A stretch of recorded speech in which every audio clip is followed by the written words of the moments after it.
Hello, everyone. Sorry, we're just a little bit late today. I will be starting the music momentarily, but I'm not there yet.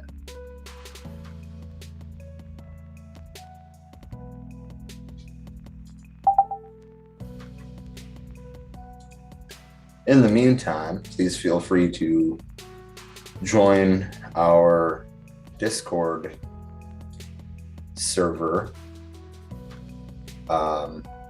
We're still working on building that out, but we're pretty regularly in it. The invite link is in the comments. And I'm going to go ahead and pin that if I can. Why isn't it letting me? That's interesting. All right. Thank you for joining us. This is the current event stream for January 12th, 2023. This is our first official current event stream since the new year. For our 2-year anniversary, we did a pilot of a late show. We will be continuing that tomorrow at 11 p.m. roughly. Yeah.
As I already said, hello and welcome to the For We Are Many podcast for January 12th, 2023.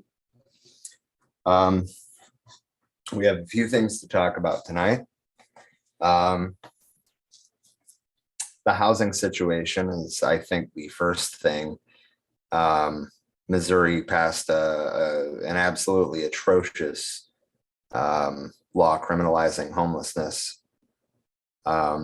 And then, of course, Rhode Island cities have been following the example set by the state.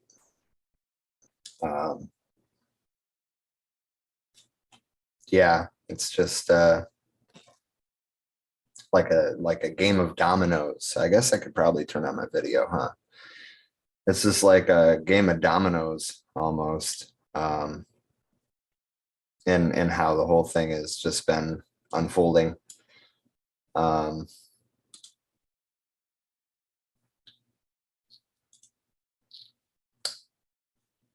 Yeah, let me see. Let's get this started, I suppose. Always gonna remind you guys, our Patreon is a way that you can support us. Any size donation at all helps. We pay for this out of pocket, both for the software to do the streams and equipment, microphones, cameras, computers, etc. Every dollar literally helps. And you can find that at patreon.com/forwearemany.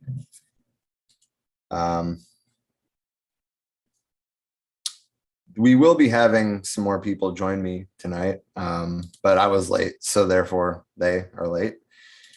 You know how it goes. You know how it goes. Anyway, so we just discussed the recent law in Missouri that banned sleeping on city property. And then here in New England, more specifically Rhode Island, individual cities are following the state's example. I don't remember every city that has evicted a homeless encampment since that situation happened.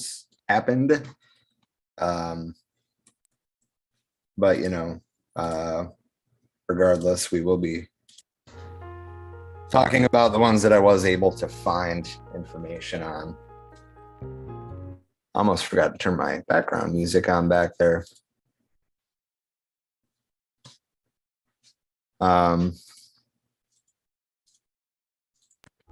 So Missouri, hang on just a second, let me check the chat here and see.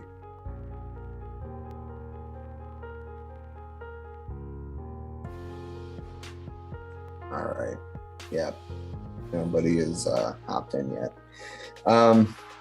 Anyway, this new Missouri law is already receiving legal challenges, thankfully. Not that that really amounts to much, but it outright bans homelessness. I mean, how can you even try to justify that, you know?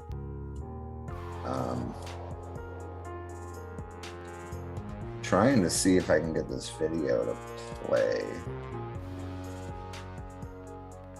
But a lot of times these videos from the news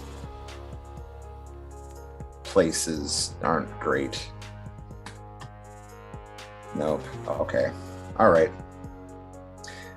So this law is set to go and homelessness. Oh. For now, the law goes into effect January 1st. Reporting from Missouri Capitol Bureau, I'm Emily Manley. So it jumped in at the end of it. That was weird. All right. Well, anyway, fuck that video, I suppose. The legislation now faces legal challenges in hopes of blocking the law. The Missourians who filed the lawsuit said that 5 exclusive surveillance video of thieves said the provision makes it dangerous for people who are already struggling to find shelter, but the lawmaker behind the legislation said it wasn't intended to turn the homeless into criminals. When you're throwing people in jail and giving them fines for being homeless, that is exactly the intention of the law. And I don't care how much Representative Bruce DeGroot, the Republican from Ellisville, Missouri, tries to say that's not the case. He said, quote, "I don't think this bill or any bill is perfect. It's the step in the right direction. I do know that what we are doing isn't working." This measure is part of House Bill 1606. The Republicans said this new law is a way to help people get off the street by putting them in jail, is the part they're leaving out. Instead of using state and federal funds to build affordable housing, under the law, municipalities must build temporary camps offering resources. I do not see that happening by any stretch of the imagination. It outlaws street camping, but at the same time, the municipalities have to have a place for them to go, so it gets them off the street and into a safer area. They are screened. Jesus Christ. We got to means test our homeless encampments, our state-sanctioned sanctuary zones as they were in Star Trek Deep Space Nine, but I'm not going to get off topic here. They are screened for drug and alcohol abuse. They offered programs, and hopefully they will get a hot meal and a place to get a shower, along with having sanitary bathrooms. They are screened for drug and alcohol abuse. They're not given help for that. Just, oh, you're on drugs. We can't let you into our sanctuary zone. The law also requires these encampments to be patrolled by law enforcement to prevent violence. So we're going to put these homeless people into state sanctioned homeless encampments rather than the ones that they built organically. And these places have to be patrolled by law enforcement, which is just going to increase the criminalization of homelessness. The housing first model just doesn't seem to work. We create these encampments instead. Hopefully, by getting them into these programs, the vast majority of them aren't there forever. It's a temporary thing. So this law makes it illegal to sleep on state-owned land, like under overpasses or bridges. At first, a person would face a written warning. Then after that, he or she would face a $750 fine, or a Class C misdemeanor. It's 15 days in jail, I believe.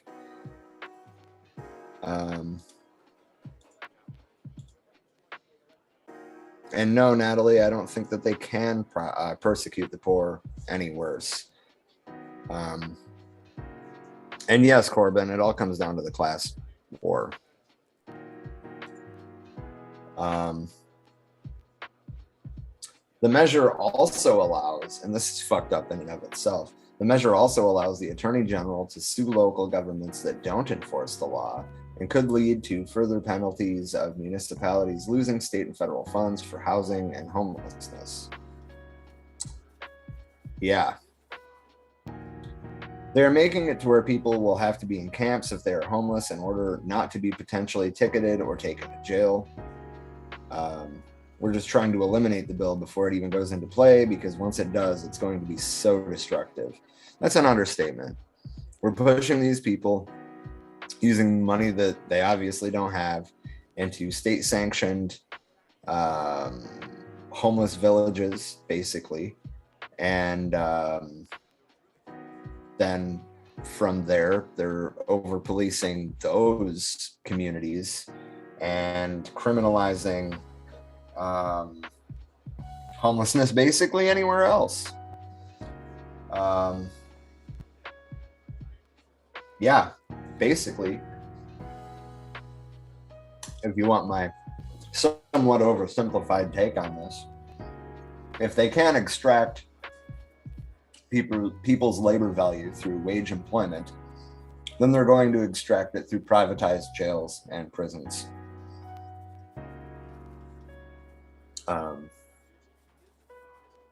There's also a provision in the law, it just gets more fucked up as I read, holy shit, that prohibits cities and organizations from using state and federal grants to build permanent housing for the homeless. Instead, the money must be used to build temporary camps that would be monitored by police and social workers who would collect data on mental health and substance abuse. Excellent point, Danelle. Prisons and jails that are already overrun as well, because there is a profit-driven demand for prisoners. So these states, municipalities, etc., have a vested capital interest in keeping those jails full to the brim. Let's not forget that we're not out of the pandemic either. So, you know, like, are homeless encampments perfect about COVID spread? I guarantee they are not, but I guarantee that they are better than the prison systems that have mishandled this pandemic since the first fucking case.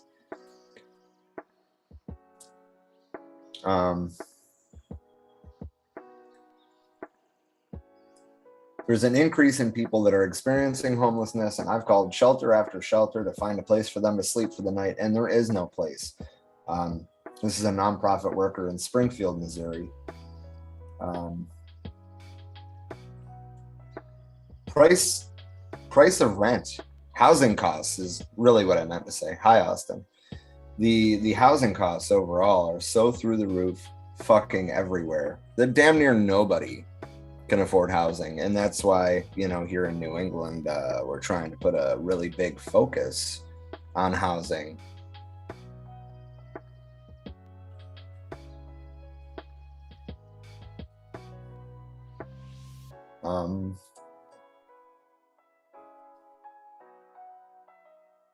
So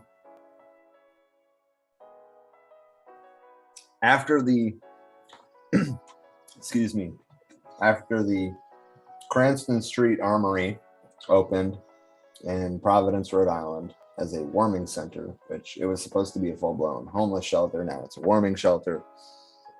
That was used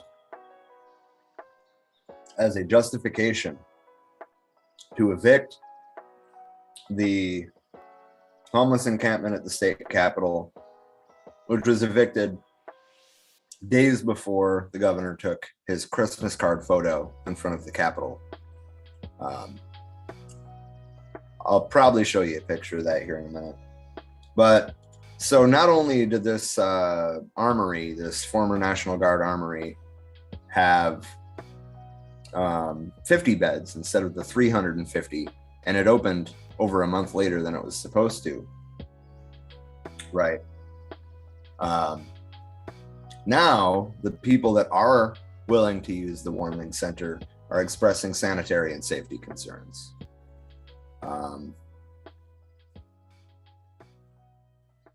I will play a video on that just in a second here.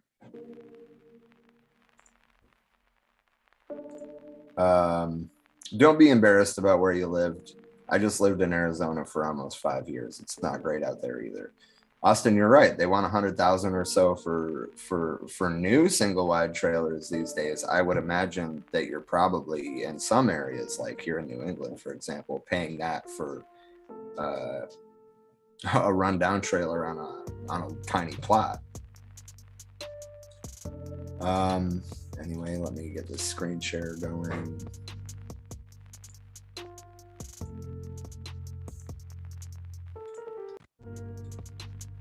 There are concerns at the Armory, and you're about to see why. I'm Dan Janing. And I'm Emily Bowles. Those using Cranston Street Armory's warming station are complaining of sanitation and safety issues, and even sharing some graphic photos with us. Yeah, they are pretty graphic, so we blurred them, but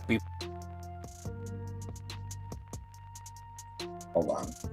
there are concerns at the Armory, and you're about to see why. I'm Dan Janing. And I'm Emily Bowles. Those using Cranston Street Armory's warming station are complaining of sanitation and safety issues, and even sharing some graphic photos with us. Yeah, they are pretty graphic, so we blurred them, but before we go to the story, we're going to warn you they are disturbing. With that said, here's Keldabowski. I'm at my ends over here. I just don't know what to do. Concerns at the Cranston Street Armory tonight. Several homeless residents utilizing the new warming center are speaking out about what they say are poor sanitary and safety conditions there. It's disgusting.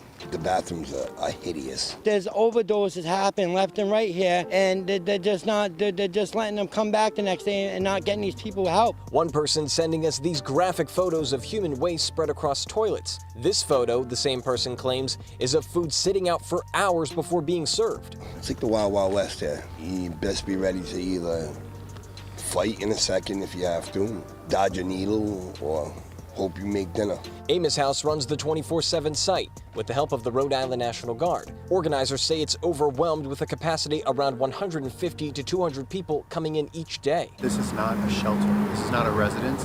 It's a warming center. It's a place for people to come in from the cold. And so we're not equipped to have people living here. Amos House is now asking its bathroom vendor to double the daily cleanings. Armory rules prohibit alcohol and drugs, but Amos House staff acknowledges it can slip through. When people come in, we do try and check their jackets, we check their bags, but we don't check anything else. We're not patting people down. We're not the police. We want people to feel welcome and like they can come in. The whole point is to prevent people from dying of hypothermia out on the street. We're really trying to be compassionate. Others using the Armory's resources say some of the people staying there have been part of the problem. They keep ruining it for people that are, really trying to get the help. And NBC 10 has also learned a new emergency shelter for couples and individuals has been set up at Hartford Avenue and will open at the end of this month. It'll have 40 beds.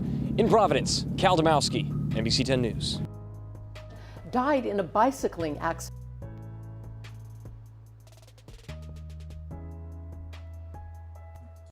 My bad. I forgot to turn my mic back on. Actually, Austin, what I was just going to say, safer areas to use drugs needs to be a thing. And these warming centers should be equipped with Narcan. Straight up. I mean, there is no reason that we are just letting people overdose and then go back out into the street. We're not getting them the medical care that they need. We're not getting them the substance abuse treatment that they need. We are just pushing them back out into the cold. And the organizer from Amos House pointed out that they are not equipped to be a homeless shelter. That's what it was originally supposed to be. It was supposed to have 350 permanent beds. Now it's got 50, and you can't just like come in and sleep there. You can, you know, crash out for a little while in the warm and then dip out. But the point is that the state has a ridiculous amount of money specifically earmarked for helping the homeless. And the way it's being handled is completely disgraceful. I mean, it's nonprofits preventing any real action from being taken. We need to be putting people in houses, not shelters, to start with. And then it's a warming shelter. And then that new couple shelter has 40 beds. What is that really going to do to the 500 people that are not in a homeless shelter? For that matter, what about people that are addicted to drugs and that they need fucking help? They need a safe space to use. They need a place to come in and get out of the warm, or get out of the cold, just like everybody else does. We need to stop dehumanizing these people. Anyway, but yeah, the conditions there are absolutely unacceptable. And also, just to let me bring back the screen share for a second, because I want to show you these beds that our gracious state was so kind as to not let people even just claim one every day. Like, oh, you can come in and crash out till you wake back up and then get the fuck back out in the cold.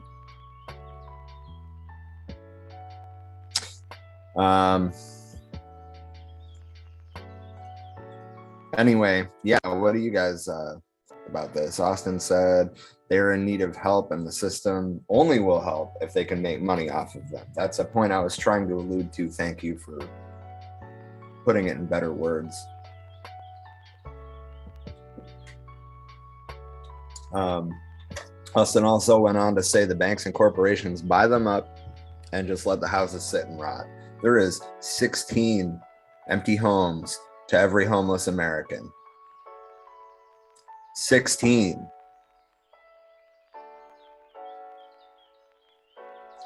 Now, in Philadelphia, there is the Poor People's Army that is doing excellent housing work. They do workshops, they do trainings to try to get other people doing the same things. I'm dropping their website in the comments.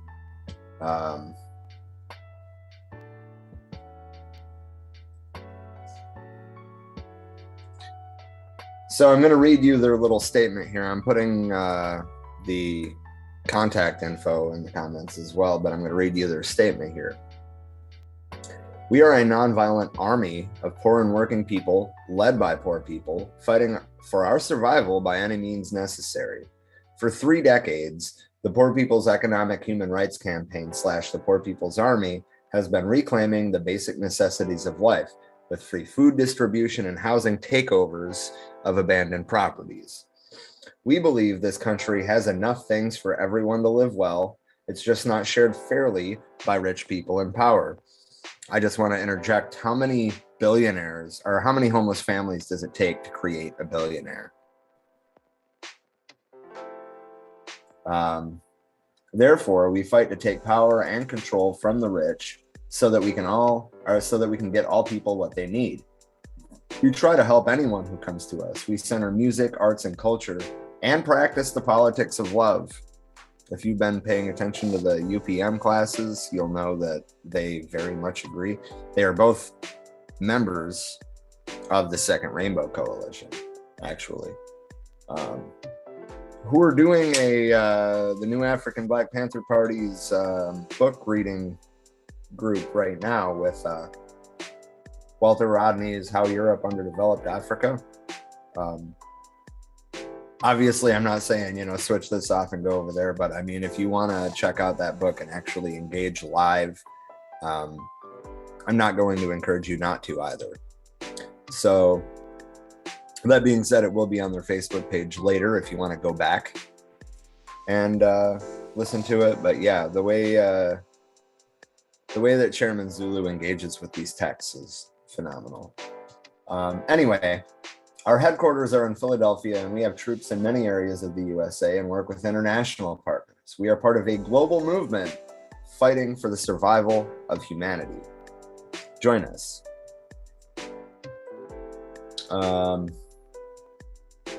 Yeah, I dropped the link in the comments. Feel free to check them out, contact them. Start organizing in this housing fight. I mean, we're all affected by it. Back to the comments. Corbin, I've struggled with drug dependency my whole life. I wouldn't have been able to break free of it without a support system. Yes, exactly. And leftist spaces particularly, I think, need to serve as these support systems. That's what we're here for, serving the people. And again, safe spaces to use, accessibility to Narcan. These things are literally life and death situations for people who have drug dependency issues. And dehumanizing them just sends them into a spiral. People need, back to your comment, people need to know they have a place to go and people that care. 100%. When you live on the streets, you are stuck in a survival mode. Your brain isn't even operating at its full capacity. That is so true. Like, people will give unhoused people shit for how they spend what little money they get, but like, you have to understand that you're kind of in fight or flight mode at that moment. And, maybe buying a 40 is the best thing that you can do to numb the pain. And if you don't understand that, then you just need to not talk about it. Straight up. Don't be ignorant. Don't make an ass out of yourself. Listen when people say they need help to what they need help with. Don't try to go all paternalistic and say, well, this is what you need. No, you're not in the situation. Just shut the fuck up. Listen. Food, water, shelter, and love are basic human needs. Until people have these needs met, they will not be living or operating at their full potential. Amen to that.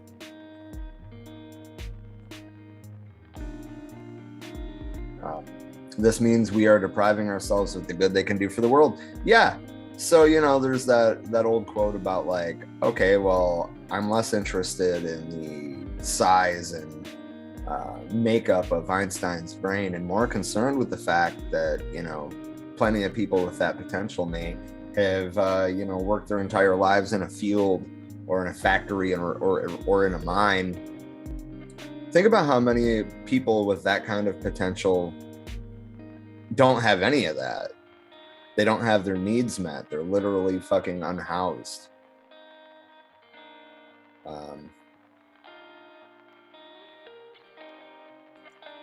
Completely agreed with this too, Austin. Mental health care is a must for the people. So many people get left behind because they can't get the help they need. That extends outside of just mental health care. I mean, healthcare as a whole is something that a lot of people can't afford. Or, yeah.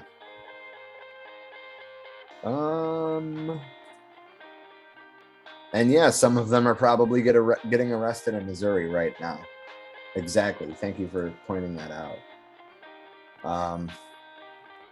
And then the city of Woonsocket, Rhode Island, is following the state's example.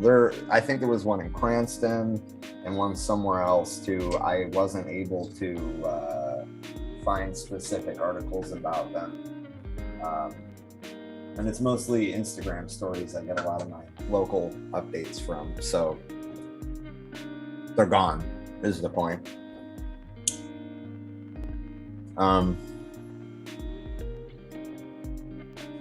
There should be a video of this, right? There's not. Wow. The city of Woonsocket removed a homeless encampment from city property on Wednesday. According to Department of Public Works Director Stephen D'Agostino, the city wanted to clean up an area on Truman Drive with fallen trees and limbs when they noticed the encampment. Individuals living there were notified weeks ago they had to leave by a specific date and were given information on homeless shelters. Listen to how out of touch this is. Quote, "There's plenty of nonprofits in the city. They need to do a better job." Let that sink in. Ugh.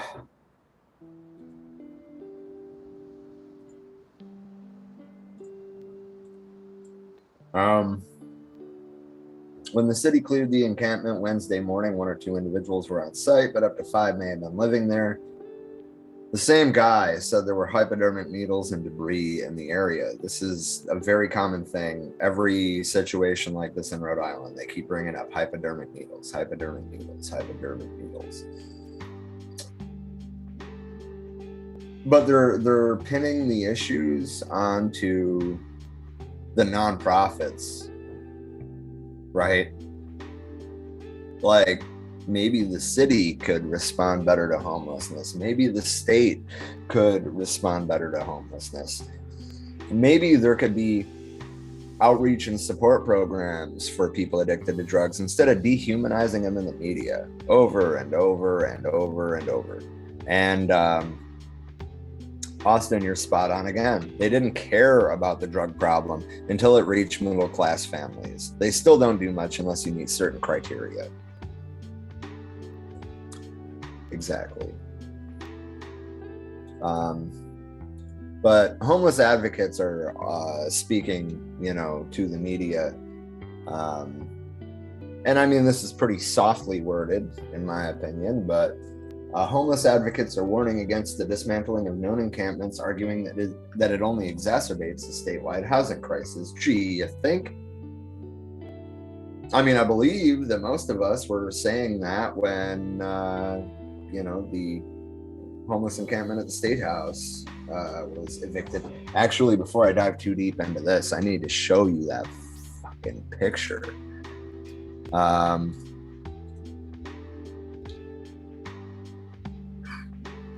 Let's see. Governor Dan Mickey.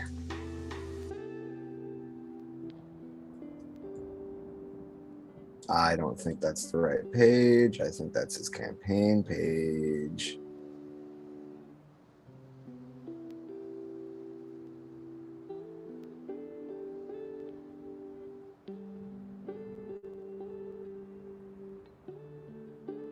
Yeah, that's not the right page. Hold on. There we go. This is the right one. I just got to scroll back down. Oh, 3 days ago, they had Law Enforcement Appreciation Day at the State House. I think that says all you need to know right there, but whatever. Carrying on.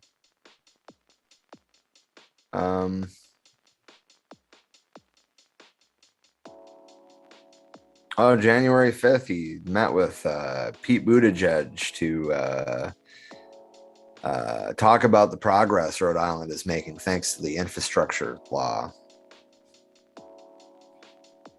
Nothing.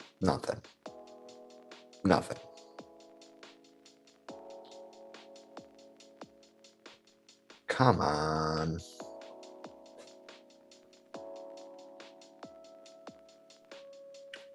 There's so many pictures from his inauguration, which was not outdoors for the first time ever.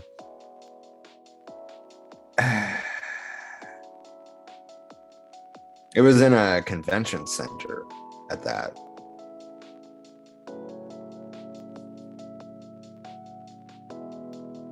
Oh my God, I'm only to January 3rd. I need to scroll faster. I'm sorry, you guys. I should have had this pulled up before now.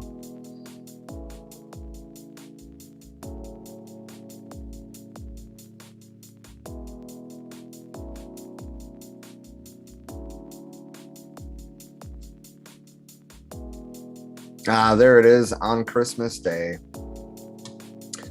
All right, let me hit the screen share real quick.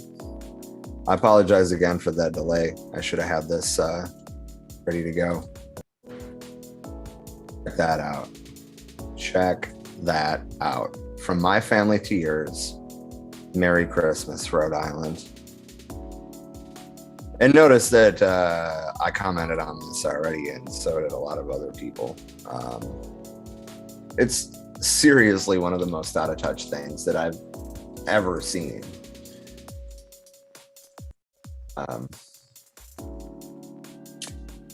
Yeah. Oh, wow. You guys are active in the comments tonight. All the money they spend on campaigns and all the BS could be spent lifting up people and communities. Amen to that. Just imagine, if you will. Yup.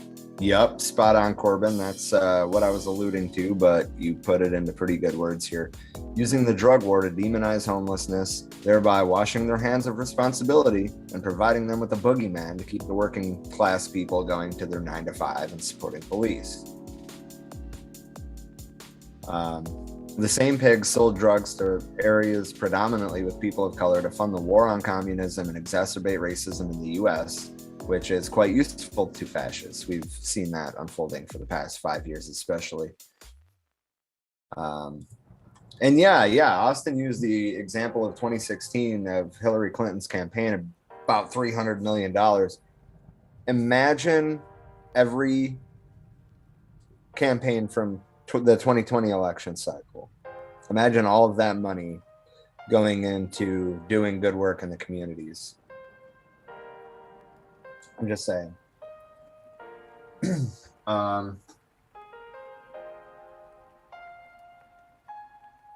Okay, so it wasn't Cranston I was thinking of, but there's been homeless encampments removed from Smith Hill, Woonsocket.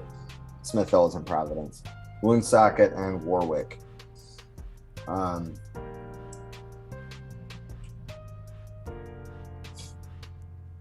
The mayor of Warwick said the encampment has been vacant for weeks. Come on now. Danelle, I'm not sure which thing you're referring to as disgusting, but if I'm assuming that it's Dan McKee's Christmas card photo.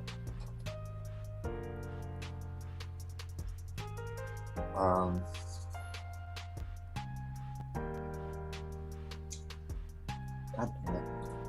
The state. Oh my God, this is even more out of touch.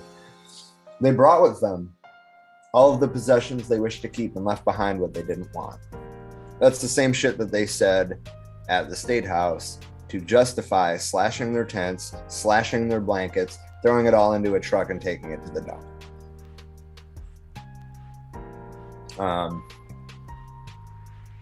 The mayor said the situation in Warwick is nothing like the one in Woonsocket, where those living in the encampment were reportedly told to leave weeks prior. That's public land. That should be available to anyone at any time.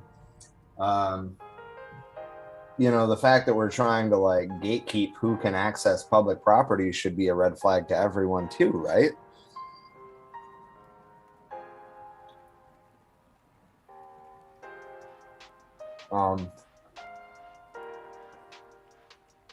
The deputy director of the Rhode Island Coalition to End Homelessness said removing the encampments isn't the answer. You don't say. Quote, by bulldozing encampments, cities are creating a crisis on top of an existing crisis. We can't clear encampments when people have no place to go. Margot Morisseau is the deputy director of the Rhode Island Coalition to End Homelessness, said there are more than 260 Rhode Islanders living on the streets. The last I know, the system that Rhode Island uses to get homeless people into shelters has a waiting list over 500 people long. So yeah, no shit, it's more than 260.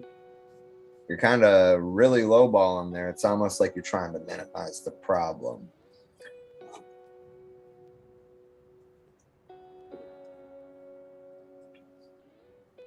That number is expected to rise over the next few months, since those who found temporary housing over the holidays will likely be forced out long before finding permanent housing. This is another issue with homeless shelters in general, let alone a fucking warming center. The housing market that we are in right now is displacing people and families with children faster than we can house them.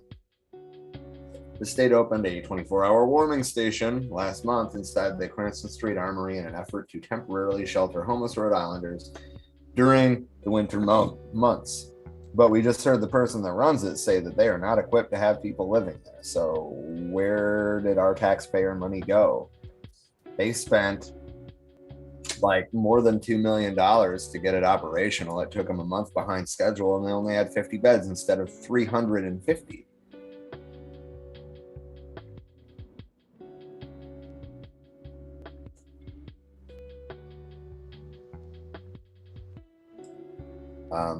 I'm concerned with how our city managed the evacuation and the bulldozing of the encampment. Let's call it what it was. It was not a pretty picture. Let's call it what it was. It was not a pretty picture. I would have been a little more harsh with that.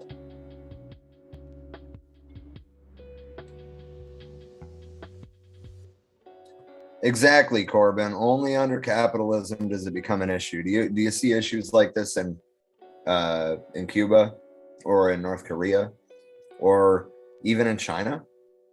Hell no. Do you see issues like this even in social democratic countries in Europe? Hell no.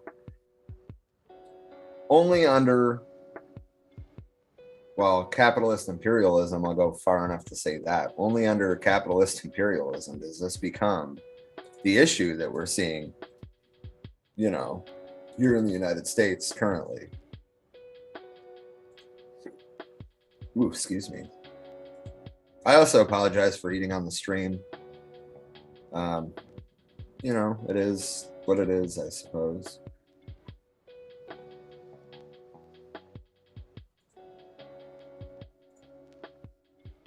But yeah, it is a ridiculously easy problem to solve if we're talking about on a societal scale, right? But right now, what we need is to have, you know, our own,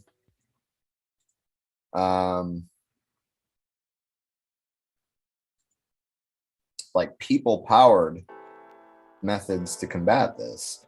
And that's why every time we talk about the housing issue, I always plug the Poor People's Army, or if you're old enough to remember the activism that followed the Occupy Wall Street movement, there was offshoots called Occupy Our Homes, and they did the same kind of things. They did the eviction defense, they did seizing of empty properties, etc. So the last thing that I wanted to discuss, which this isn't even, actually it doesn't have a date on it, but it's still relevant. It's titled, and this came from the San Francisco Chronicle. I swear I saw a date earlier today, but I guess not.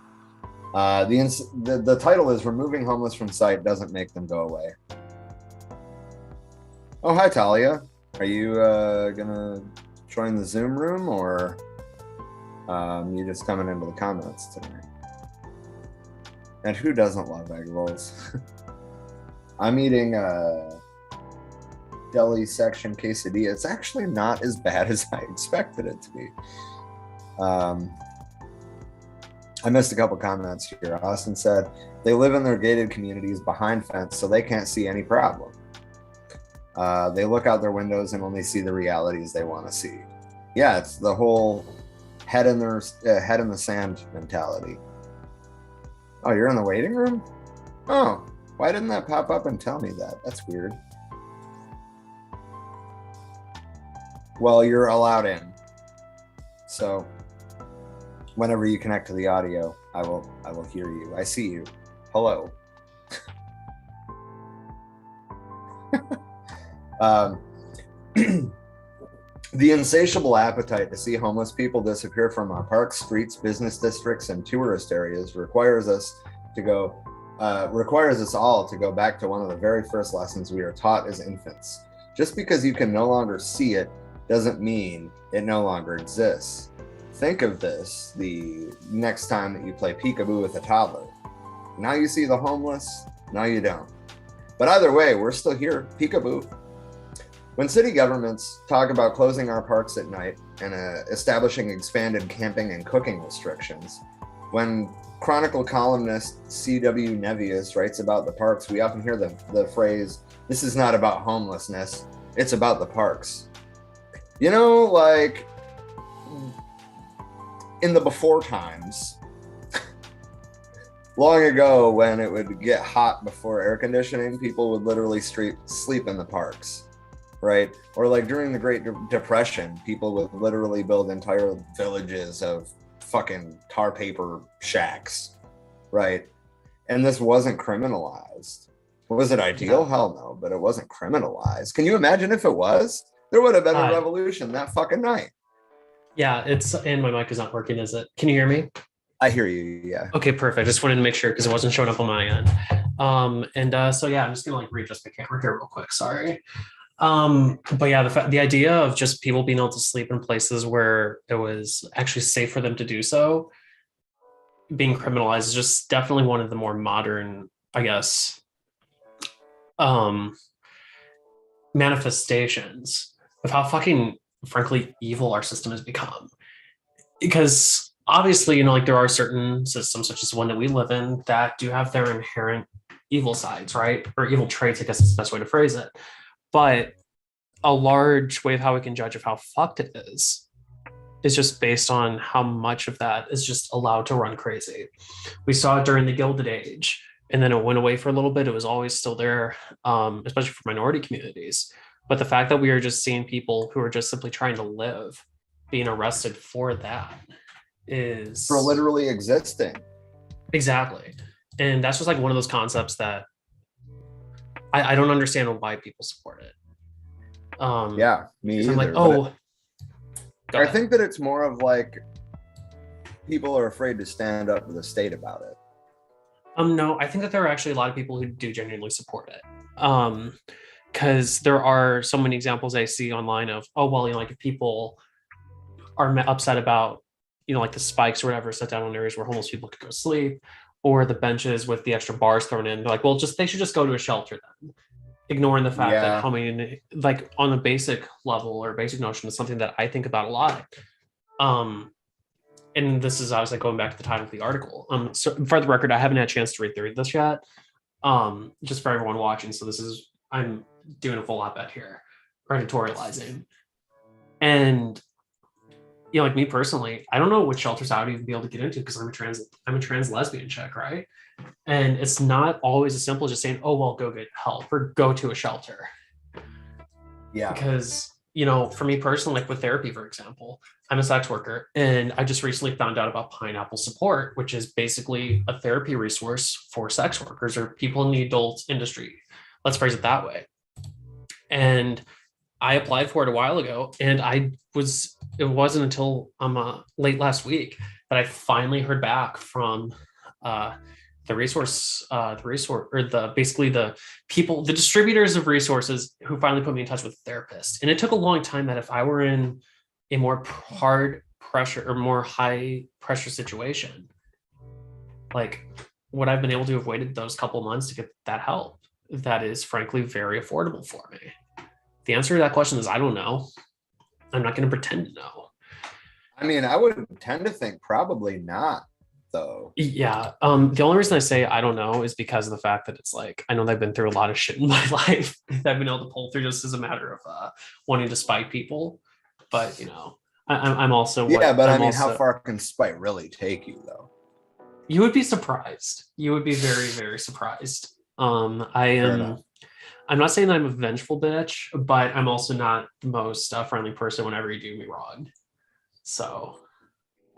And nobody should expect you to be. Yeah, exactly. Plus, you know, It's like I know the left hand side of the craft as well. Right. Those who know. But yeah, I mean, to circle back, you were just talking about how you think a lot of people do actually support these kind of things, and that's kind of what he's alluding to here, or they, I should say. It's Paul Bowden and Jennifer Friedenbach. But this is not about homelessness. It's about the parks, like, or oh, these people should just go to a shelter. That's exactly what you were just talking about. They might not come out and say fuck the homeless people, but in their actions or lack thereof, they basically are saying fuck the homeless people. Yeah. And it's one of the situations where actions speak much louder than words. And I use the exact same, and I'm not trying to go off the rails, but I always use the exact same line of thought whenever I'm discussing the anti-abortion movement, right? Because they're always like, oh, well, like, you can always adopt, you can always do this, you can always do that. And I'm just like, yeah, you can, but how hard is it to get a child adopted? Right. Especially if that baby isn't white, or God forbid, which is ironic, or God forbid that the baby has some sort of birth defect or is born with a birth defect. And it's a child being adopted, as we very well know, at least in this circle, is far from a guarantee. And right. It's just pathetic of how it's like, oh yeah, adoption, great way out, right? Just like back when I used to volunteer at a food pantry, it was like, oh well, like food pantries, they have food, everything else is fine for them. Now they can go do whatever. And that was when my image of I guess the American delusion was really shattered, or was starting to crack for me. It took a while for it to be truly shattered, but I still remember seeing the people who were coming in consistently, and it was just so hard for them to be able to get on. Like literally, that food wasn't oh hey, this is going to help them do whatever they want. This is so they don't fucking die. Yeah. And yeah, that was, let me think, that would have been over 10 years ago. And that still sticks with me to this day. Yeah.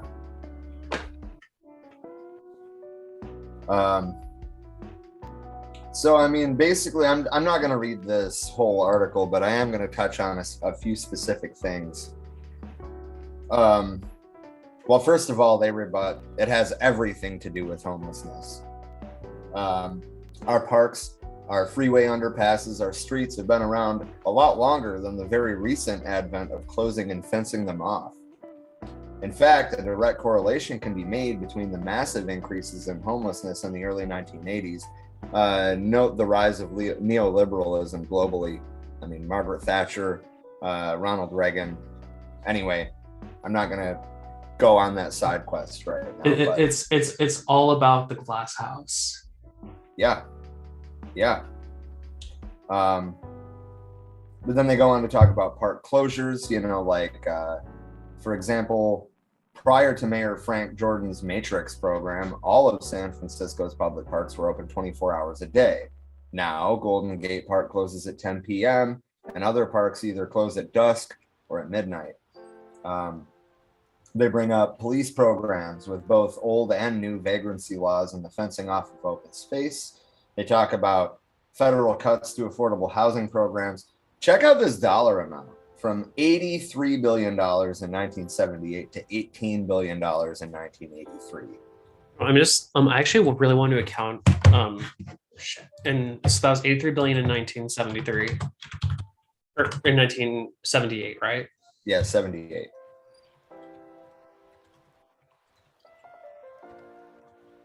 Because I know that there was a bit of a in the comments. Donnell said, and expensive as shit to adopt, and Austin added, adoption is mostly just for the well-off. It's disgusting. It's a for-profit system.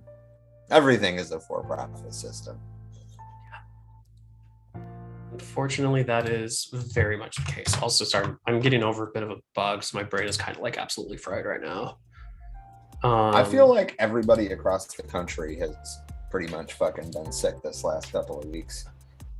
Okay, so just to put things in perspective, that 83 billion in 1978 would have actually been 126.7 billion in 1983.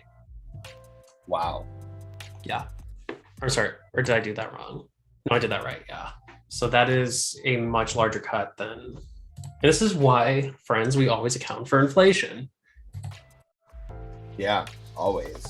Because instead of being a still awful, like what would that be? Like 80% cut or so. I'm bad at math. Instead of being like a little bit under, let's just call it like 78% cut, it ends up being a lot larger than that. Yeah. That's awful. That is awful. So just to cover the last few points that I picked out of this, we need to rediscover what we learned when we were infants. People still exist even if we don't see them. It's called object permanence. Maybe if we remembered this lesson, we would choose to do something about the increasing number of families and individuals living without housing and begin to fund housing programs again.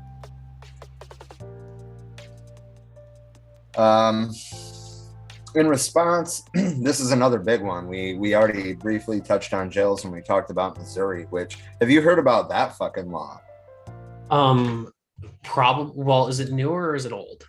Well, it went into effect the first of the year. It was passed sometime last year. I have not heard about that, no.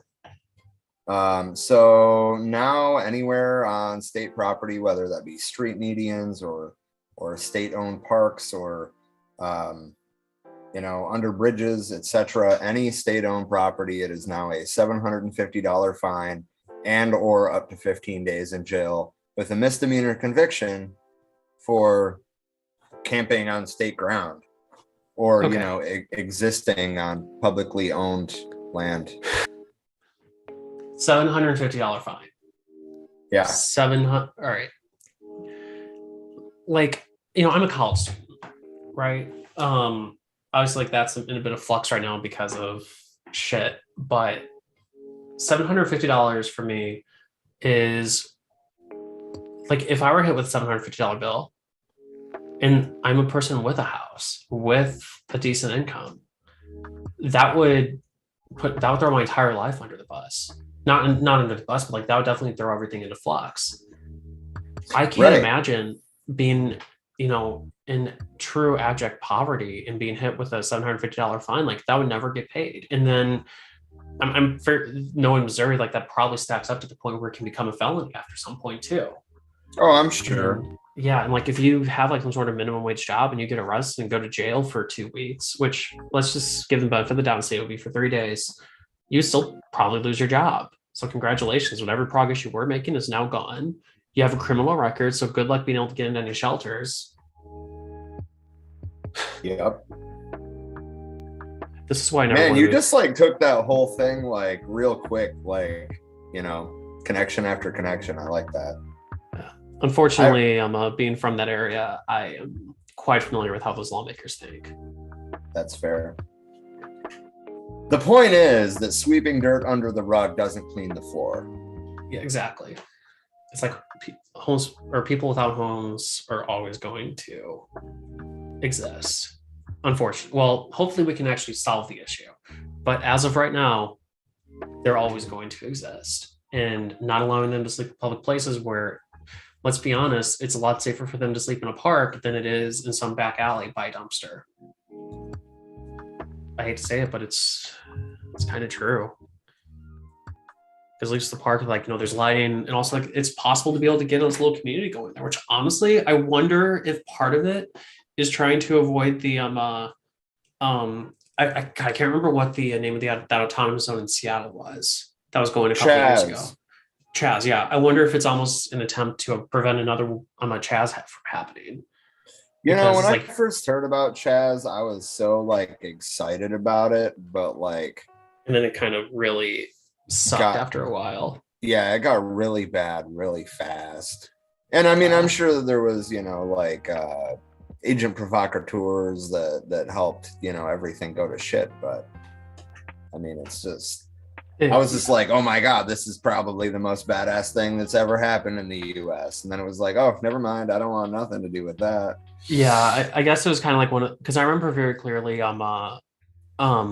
just of how the right was absolutely going batshit insane. when that was happening. And I remember thinking to myself, because, basically, like, I still have, at the time, I still had a fairly heavy conservative influence in my life through my family, and thinking to myself, oh my God, like, this is going to be like the worst thing to ever happen to this country. Like, the entire country is going to become like this, right? And so it was like this perfect boogeyman that the right needed, because let's be honest, the right, or let's be honest, any true non-left-wing group was always going to need a boogeyman, right?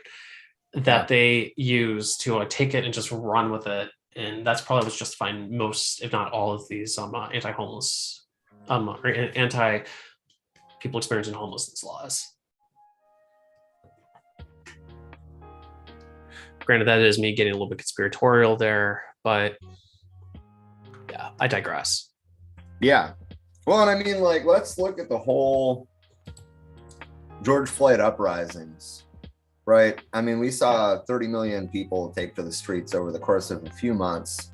And then, a lot of the people who claim to support the Black Lives Matter movement, went ahead and voted for Jim Crow Joe, who has, which this is something we'll be talking about a little more in depth later, but he has increased police funding.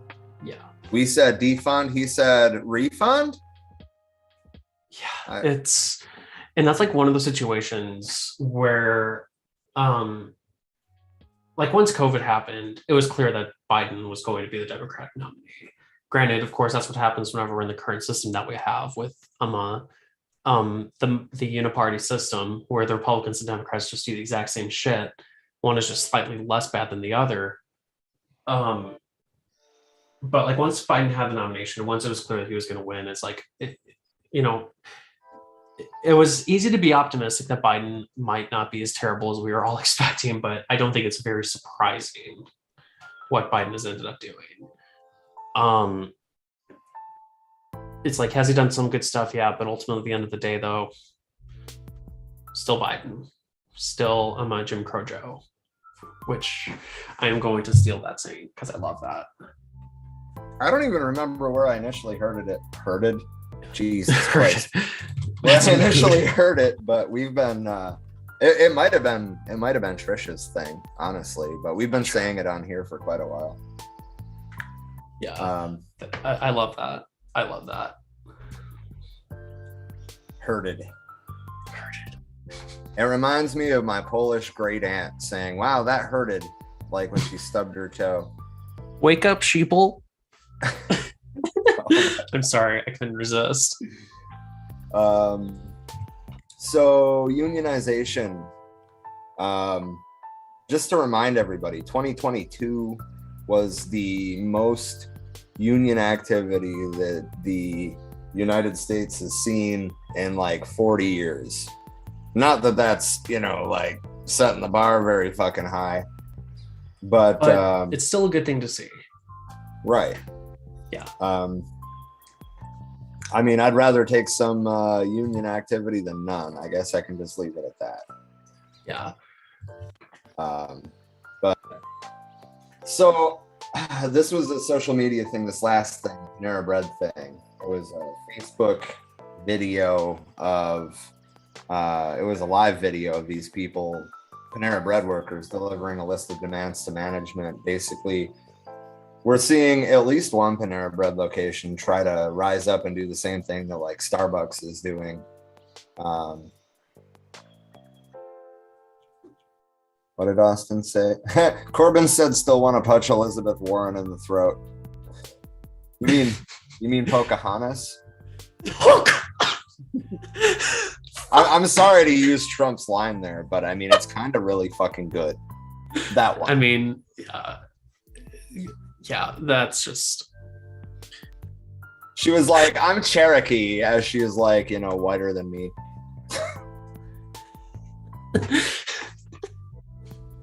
Anyway, so Austin said the United States spends around $800 million a day on the police. I still have to type up a updated article about that, but when we get to that section in the stream, I do have a couple of pieces that we have written about, well, one of them is about military funding, but in that article, we talk about how surplus military gear goes to the police pretty much by default. And the other one is the militarization of the police and its cost on society. And well, I think we could have went deeper into the cost on society, to be honest, but yeah, $800 million a day. The third, and one thing that I want to point out too, real quick, if you don't mind me cutting you off, because this is actually very relevant. So in my criminology studies, in my undergrad college or university, sorry, I have to be bougie. But I had a police lieutenant who taught my law enforcement class. It was law enforcement and then criminal investigations. Law enforcement was supposed to be more nuanced. It wasn't very nuanced, if I'm being honest with you. And I remember his justification for why the military should give its surplus equipment to the police departments, and I shit you not, or why it's not a bad thing, is because I shit you not, quote, it's really hard for police departments with tiny budgets to be able to keep these things running, end quote. But collectively, if the United States police forces, and that's not counting federal agencies, if the United States police force were a military, it would be the third largest military budget in the world. Yeah. And of course, the United States military spends more money on defense than the next 10 countries combined. Yeah. So, if you add the police budget to the defense budget, how much are we really spending on defense?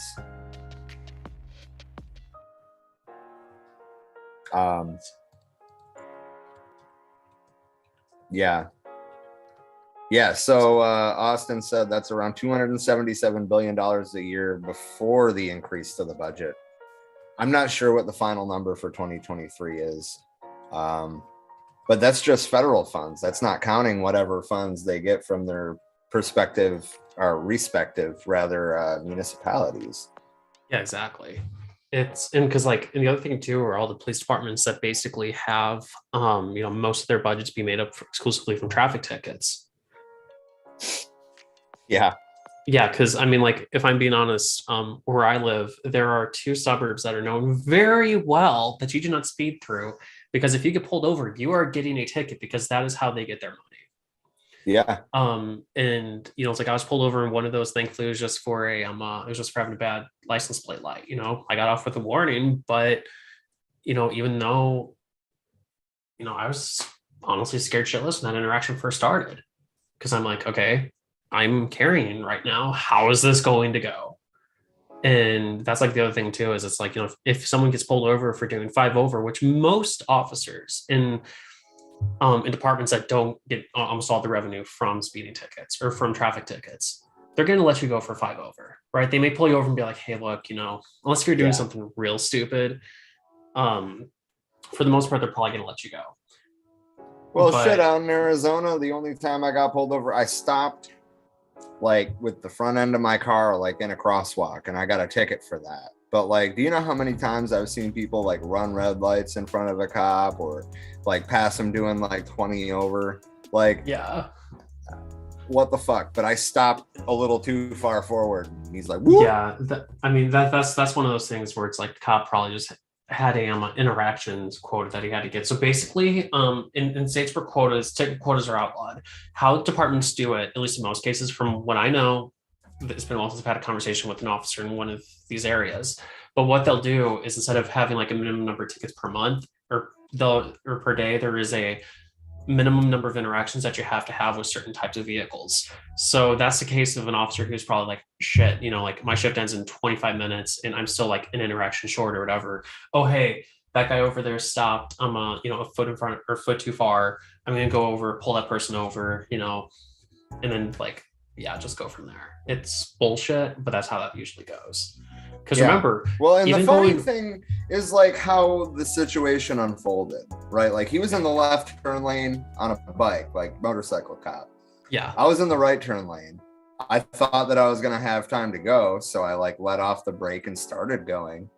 But then I realized that I didn't have time to go. So I stopped. Right. And then before I could back up, he was right behind me. And as soon as the light changed and I went, he turned his lights on. And I'm like, That makes sense. Yeah, that has happened to me before too. Because the first time I got pulled over by a cop that I wasn't friendly with, because I used to work as a law clerk up in a criminal firm and back in the St. Louis area. And one of the cops, because I was constantly going to court, him and I kind of became friendly. He went back over to patrol. He would stop me like once a week, being like, "Oh, hey, how's it going?" And shit like that. It was all fun and jokes. So that was back when I was presenting white male though, so it didn't scare me at all. But my first time getting pulled over, which for the record is also not a good thing to have happening, just to be clear, it is a waste of police resources. Although I guess in the same time though too, it's kind of better for me to be stopped just saying hi to a cop and bullshitting instead of someone getting shot. But I was pulled over for having my brights on inside city limits, which I was like, okay, it was whatever. And basically what happened was this like similar situation. I stopped at the traffic light. Cop was like in the lane next to me. I go, we were ready to speed. He lights me up and pulls me over. Got off with a warning, but it was still like one of those like really weird situations where it's like, yeah, I guess this is how the shit goes down sometimes. Yeah, that's fair.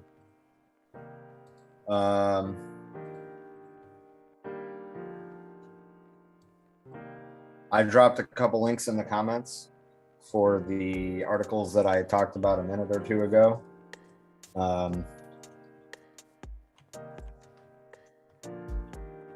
This link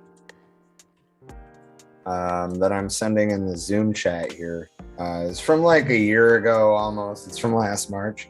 But well, here's the headline that says it all. Quote, "The answer is not to defund," end quote. "Here's what's in President Biden's increased budget for policing." Now, remember that the Democrats complained about how much Trump spent on police, and then Biden got elected, immediately like increased that already ridiculous funding. And then now, a year later, he's still increasing that extremely ridiculous funding. Like, anyway. Yeah, that, and like one of the other things too, and like I've had this discussion, I believe I can't remember if I had it in a group chat or if it was just like exclusively off of like away from this group, but I've often made the case or been a proponent of making the case that, hey, yeah, the defunding process just to get it through isn't like actually defunding the police. It's reallocating those funds to ensure that people get the help that they need or whatever, or certain situations are handled more appropriately. And yes, you're going to deal with the pushback of some, asshole being like, oh, how's the social worker going to be able to handle, the guy with a gun? And it's like, well, if the dude is like waving a gun around, you're not going to send in a social worker. Like, that's just a simple fact of how things are right now, right? And the fact that police funding was increased, and I don't think that there was any corresponding increase in social services. Were there? I do not believe so. Okay, yeah, because I don't remember hearing anything about that. Yeah, and like really, like the only good thing that came out of that was $100 million increase for like civil rights enforcement for like hate crimes and shit. But like, let's be honest, like that is the good from that is vastly outweighed over. Well, yeah, and I mean, like in reality, are they going to pursue those things, or is it just like laundering money at the end of the day?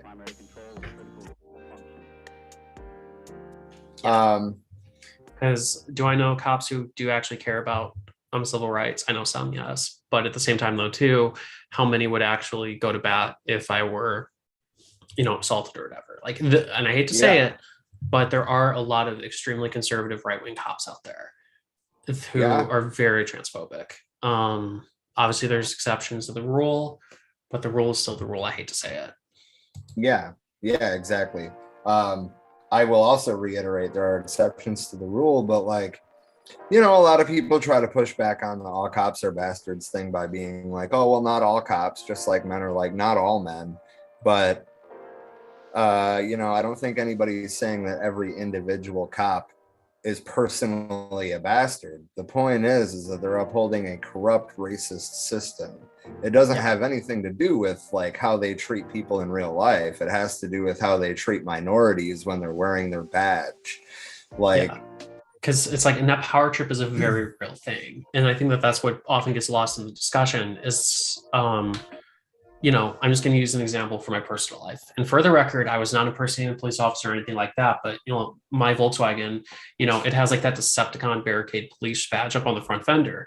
And I was pulled over in a tourist area in this area, not pulled over as like pulled over by a cop, but like I was like in like a little parking lot with my lights facing the roadway. So I could use my phone because I got a couple message notifications and I needed to answer them. And I noticed that there were people who were slowing down. And it was kind of like one of those funny things. I'm like, oh, hey, look, I'm causing people to I'm causing people to slow down without even considering the fact it's like, oh, hey, like this is a fair bit of this is kind of fucked up to say the least, that people are afraid of getting a speeding ticket. Okay, and so it looks like the reins of the conversation have been turned over to me for a second here. So if anyone wants to add anything, that would be a perfect time to do it. And so I'm just going to kind of go off on a little bit of a soliloquy here without notes, which is always a very fun time. And one thing that I remember discussing back when I was an undergrad, a fair bit during my criminal justice education, is the idea that politicians talk a lot about being hard on crime, while in reality, they're issuing or their funding is for softer sentences, so to speak, right? So like instead of prison, like you're advocating for probation, things of that nature, which is admittedly like, you know, more probation instead of prison is a good thing. But at the same time though, too, the way that our enforcement budgets are being worked out, I guess is the best way to phrase it, is also problematic and doesn't, it just simply doesn't solve the root issue. Because what are the root issues? And the simple answer is the social inequality crisis that we're going through right now. For example, my overall experiences I'm going through right now with my schooling as a survivor of sexual assault and as a result of losing my law school scholarship which basically is a result from me dealing with some trauma, my grade dropping just below and then having to go on medical leave and not having a chance to get that grade back up. Essentially boils down to, okay, people at the end of the day do things because they have to, right? A lot of crime is crime of desperation, especially a lot of the crime that is being unfairly prosecuted that we're discussing tonight. I guarantee you that almost, if not every single person experiencing homelessness right now would rather be able to be in a nice, comfortable dwelling space, shielded from the elements. Obviously, there's some people who love living outside, nothing wrong with that. But the fact that we are ignoring the reason that they are experiencing homelessness, be it that they're part of the LGBTQ plus community, they're another minority, hell, they're Black and they can't get hired as a result of that, because hiring discrimination is still very, very fucking real, is one of the greatest failings that our country is having right now. And that's exactly my point, Austin. You know, if I were to get pulled over right now, that would be a very real issue for me if I were to get a ticket. Sorry, someone sent me a message on Facebook and I had to clear that out.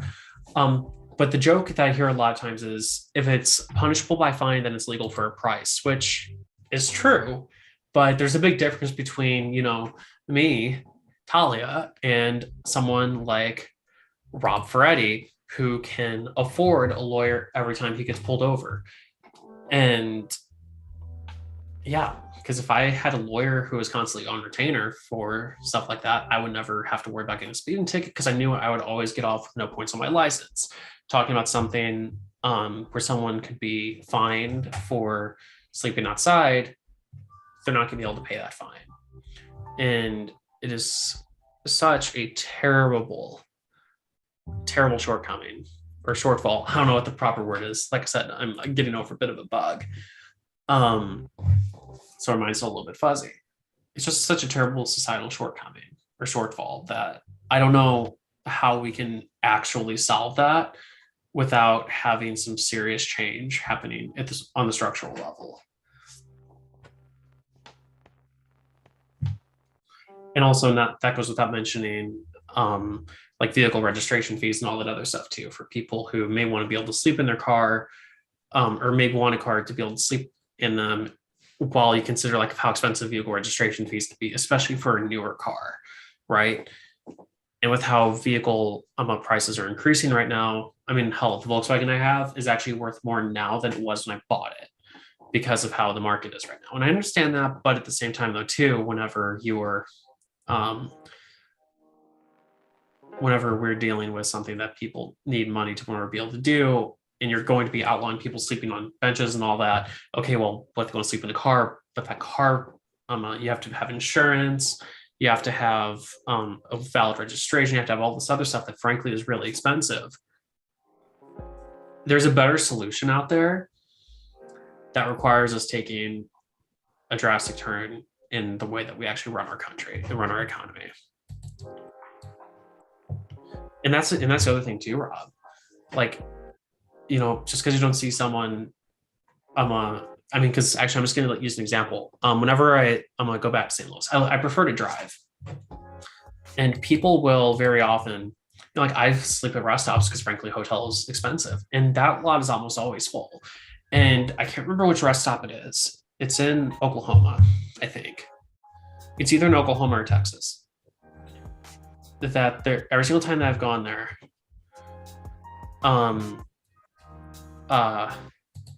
every single time that I've gone there, that car has been there, or there's two cars that have always been there.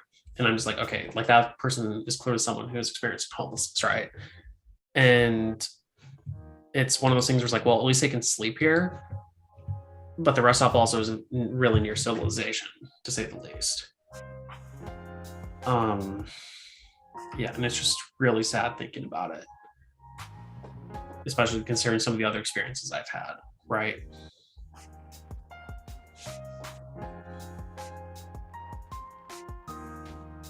Yeah, and that really doesn't surprise me. And also, like the other thing too with rest stops is, it's like there's a lot of people who just like want to be able to take a nap or whatever in order to like refresh themselves and just keep on going. I'm like that.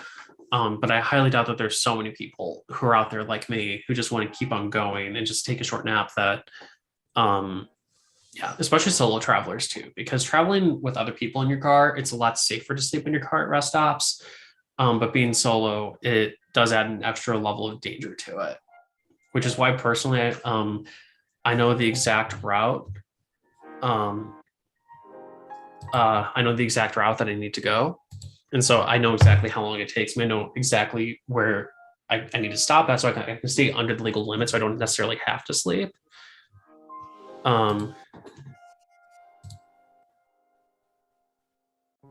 Yeah, and that's the other thing too, Corbin. Rest stops are very far out or just simply far out there. And you can usually sleep at truck stops. But the urban truck stops, honestly, I get kind of sketched out by. There's a Love stop outside of Oklahoma City on I-40. It's to the west of OKC that I always stop at. And frankly, I would be fine sleeping there. But the issue is, once again, it's way out of the way. Thinking of St. Louis right now. Let's see, there's the Flying J in Pontoon Beach that I would probably be fine with sleeping at. But still, it's like, still a bit of risk there. And I guess kind of like the point of what I'm saying right now is that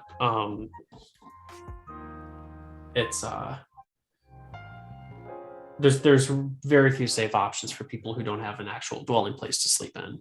And Austin, the fact that they're doing that doesn't surprise me, but it's fucking pathetic. Because that was like the one thing I always gave Walmart credit for,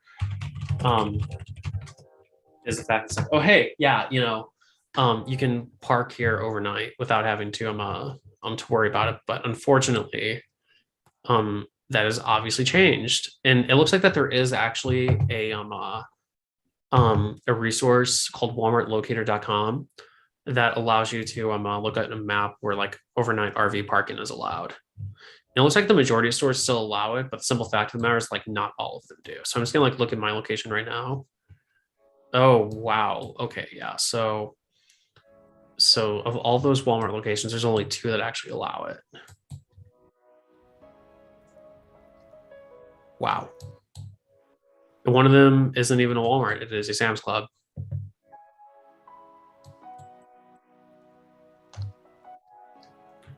Yeah, that's pretty sad to say the least.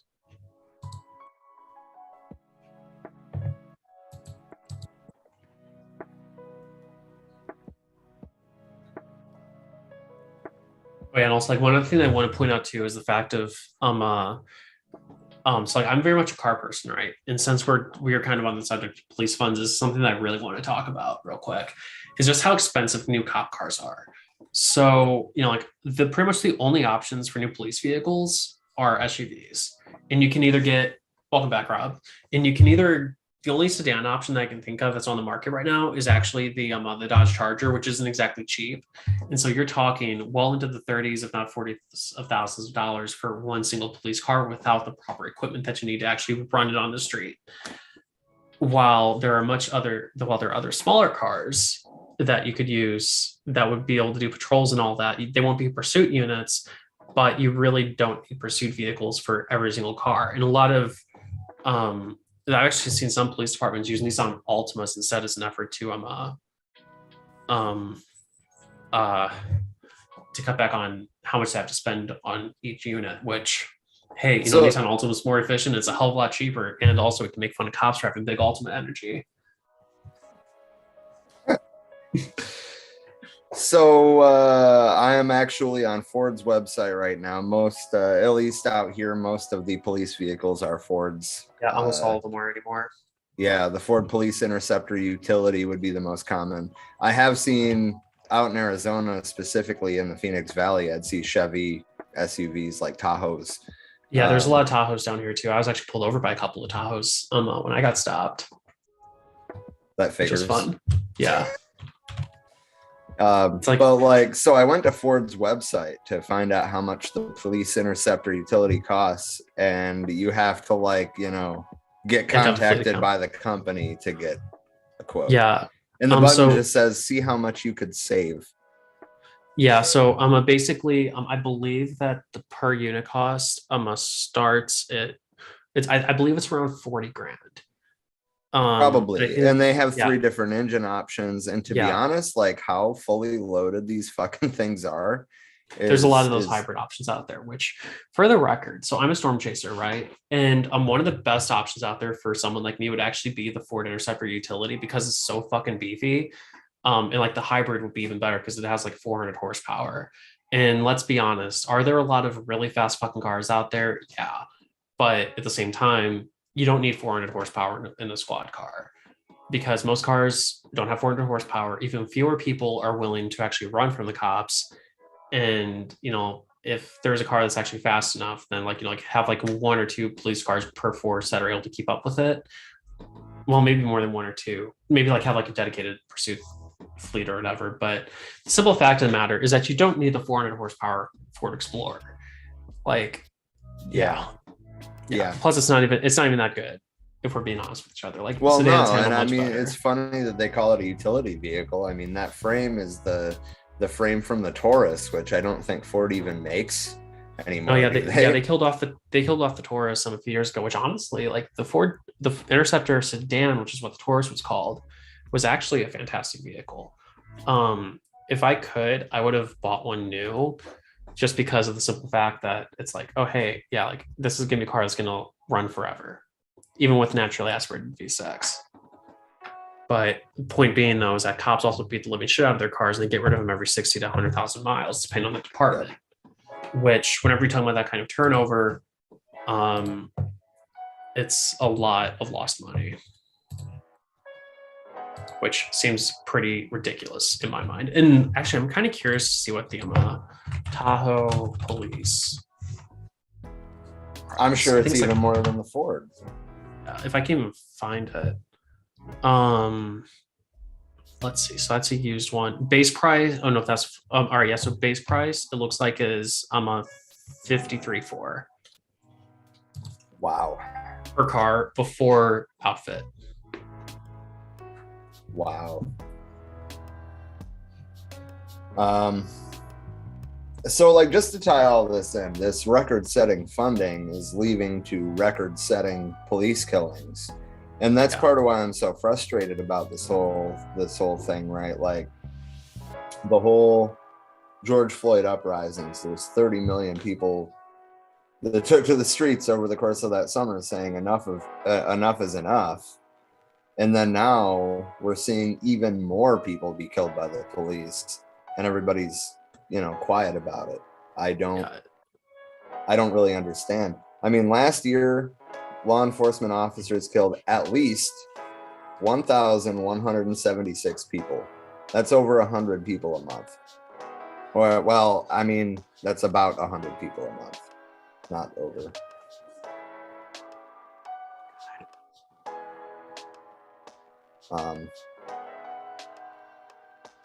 So I've given this link in the comments before, but mappingpoliceviolence.us will show you, the dates, locations, and sometimes deeper data than that, which their numbers update as they get new information. You got to remember, there isn't like a central database that this gets reported to. So it's not like they know as soon as the police kill someone. It takes time. Right. But that number in the article was 1,176. The number being reported today is 1,183 people in 2022. Yeah. And it's like, oh, well, it's only 7 people. That's exactly what they fucking want you to think. It's like, I mean, those are still 7 lives cut short. And how many of those do we actually hear about? Well, I mean, we should care about all of them. Exactly. And the interesting thing is that some sort of reporting software like this would not be necessary in most other countries. Like, if you look at, I don't remember the exact numbers, but like in 2020, Germany killed, I think it was 7 people. German police killed 7 people, or like in the UK, I think it was even lower than that, like 3 people or something. And, compare that to our 1,183. But yet Western media just talks about like shootings, like the population is the problem. But where is this violence stemming from? Yeah, right? And that's the issue that is really hard for us to solve, that ultimately at the end of the day is like what we need to solve the most. And my mom is calling me and I'm not going to answer that. It's like my throat's already sore enough. I don't need to get into a screaming match. But at the end of the day, though, too, it is a case of, it's like you just said, it's like we have to figure out like where in the hell this is all stemming from. And why do we have a culture of violence that is so heavily, I guess, just in all of society right now? Because that's the best way to describe it. Like it's everywhere. Yeah. But we don't see that in other areas of the world.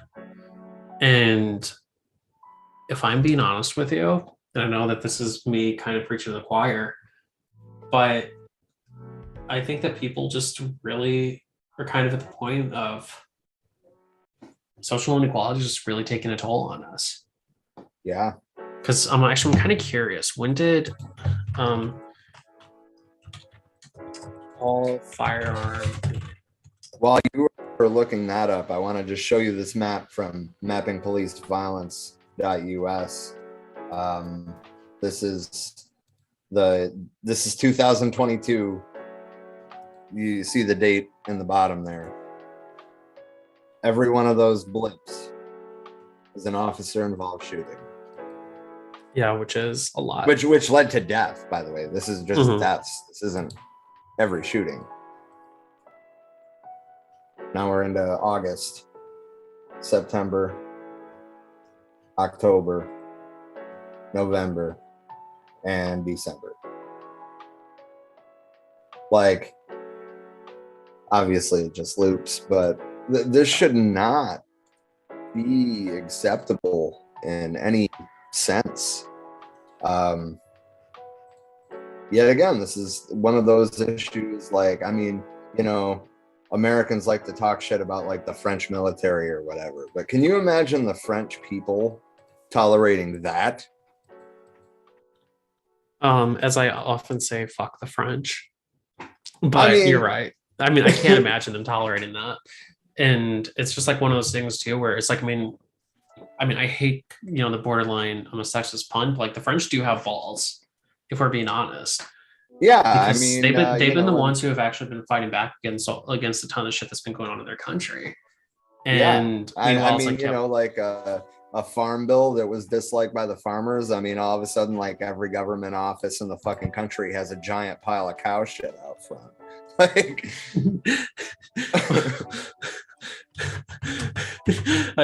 God, that's like absolutely beautiful. God, yeah, it's, yeah, I don't know what it is about the US that we're just like so reluctant to like actually effectively protest. And I do think part of it is just the fact like we just can't afford to, if I'm being honest with you. yeah, Because being able to protest is fucking expensive. Because you don't know what the government's going to do to cost you your job. You don't know, like hell. I mean, just being able to get time off work to be able to go protest is difficult. I mean, COVID, one of the big reasons that we had so many protests, I genuinely believe, is because so many people were unemployed because of the pandemic. And, you know, it's like, once that's over, it's like, okay, well, I mean, just look at the protests over Roe v. Wade. Once that was overturned, those weren't sustained really. yeah. And I'll be guilty. Like I'm guilty. Like I went out the first night and I really didn't do a whole lot in person after that. I did some small level stuff, but like no actual proper rallies. Why? I couldn't afford the time off work. Yeah, I understand. I mean, that was me during the George Floyd uprisings, really. Yeah. And it's not like I can really afford to even do the things that I'm doing. That's another conversation altogether. So I just shared in the comments another article. This one I wrote. I mean, I'm just going to read a couple of parts for it because basically, like, you know, my whole mindset is like, okay, so what do we do? And that's kind of like what this article was. I don't want to say what's to be done because it's nowhere near the scale of Lenin's what is to be done. But these were just like some quick thoughts on the overall situation. And basically, I talk about the material conditions of the American proletariat falling apart. Hold up 1 second. Hey Rob, give me 1 second. My mom's starting to call the cops on me because I haven't answered her phone calls. Give me 1 second. Oh, yeah, okay. It's a fun time. That's awful. This isn't the first time. Oof. So we need to view historical events through a scientific lens. We need to serve the people in our communities, form organizations in every community possible to serve the people, and interconnect with other revolutionary and activist groups fighting for similar goals in our own communities and other communities. I'm referring to programmatic unity. For example, in the United Panther movement, they see working with other groups as necessary for our collective survival. In this example, as long as you believe in the Panther Party's 10-point program and fight towards those goals, they're interested in organizing with you. Another example would be the Second Rainbow Coalition. You know, like if you are working towards lessening our reliance on the capitalist system, if you are working towards building institutions, if you are working towards feeding people in your community, we need to be working together. There's a lot of different shapes and forms that this can take. Self-sufficiency, agriculture, housing, energy, healthcare, education. We need to develop community programs to develop base areas of social, cultural, economic, and political power. We should never become disconnected from the masses. That means the people around us. We need to be talking to everyone we can and trying to get us all on the same page. Don't use the scary jargon. Just talk to people, you know? Under the current capitalist imperialist framework, we're forced to spend most of our time and energy at jobs to, quote, earn our living, meaning we spend most of our time away from our homes and families in order to keep our housing, utilities, and food in our stomachs. What I'm hoping that we can do here is build a sense of revolutionary optimism, to build kind of a collective feeling of we can actually do this.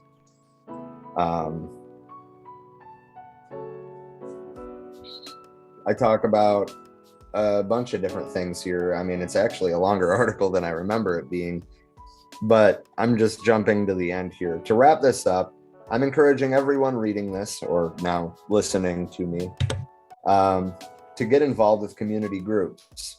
Feed the homeless, start a community garden, start outreach programs, do anything that you can to improve the conditions that you live in, as well as, you know, your neighbors. Don't fall into defeatism. Don't say it's impossible. A better world is possible. Yeah, and the other thing too is like even saying that something is impossible, and this is like I guess kind of a bit of a defense for that is, you know, something may be impossible to like fully accomplish, right? But at the end of the day though too, it's like I think even for people, because like this is kind of like how I got over my defeatist mindset that I had for quite some time, is like, okay, it may be impossible to get to that result right now. However, what good can I cause, or what good can I push into effect that will ultimately, at the end of the day, still accomplish my goal, if not to the full extent that I wanted to? But for the record, though, don't think it's impossible, because it's fucking not. Amen to that. God, look at me being a little miss optimistic. So I'm going back to since we were already talking about police, I skipped ahead to that part of the program because, like, why would we derail the conversation just to come back to it later, you know? Yeah. But unionization pushes. The Panera Bread one, like I said, that was just a video that had been shared around social media. I haven't seen any official things about it, but they are working towards unionizing, and they delivered a list of demands to their management.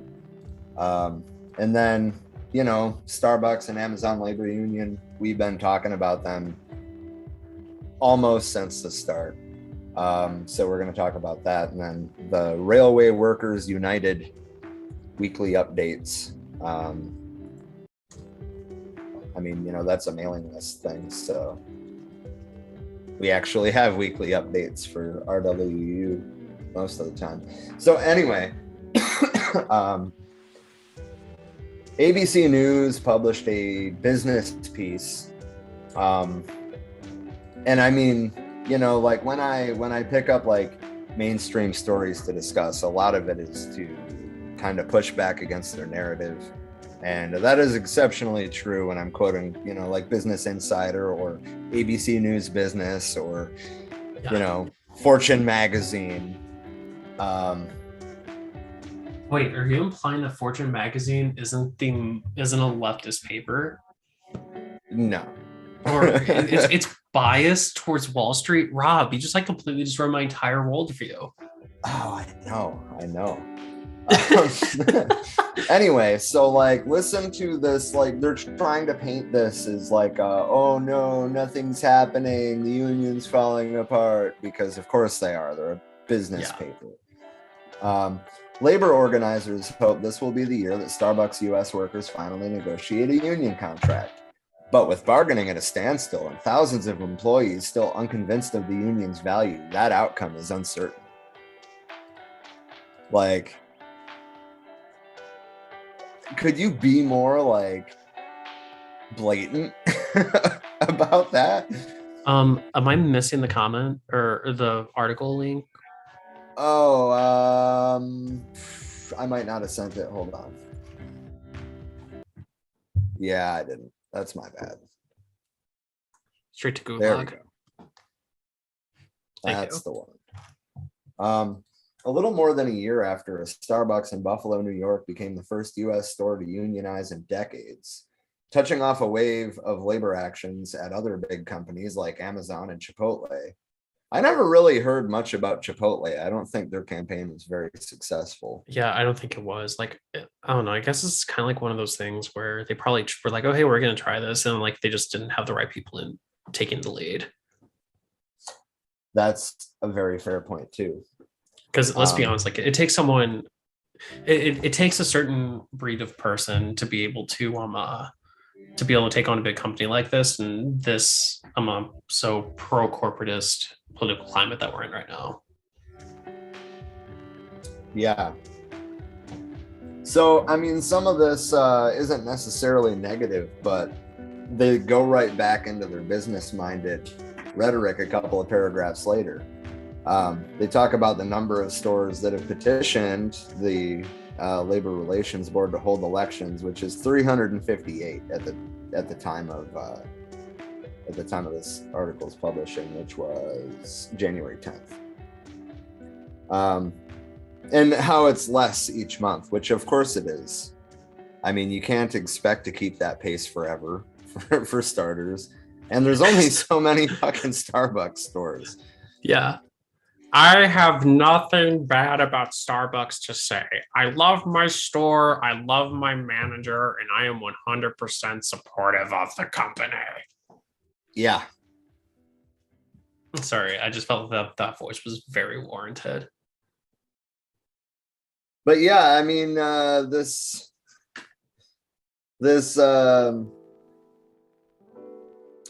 the union drive also faces resistance from Starbucks' own workers.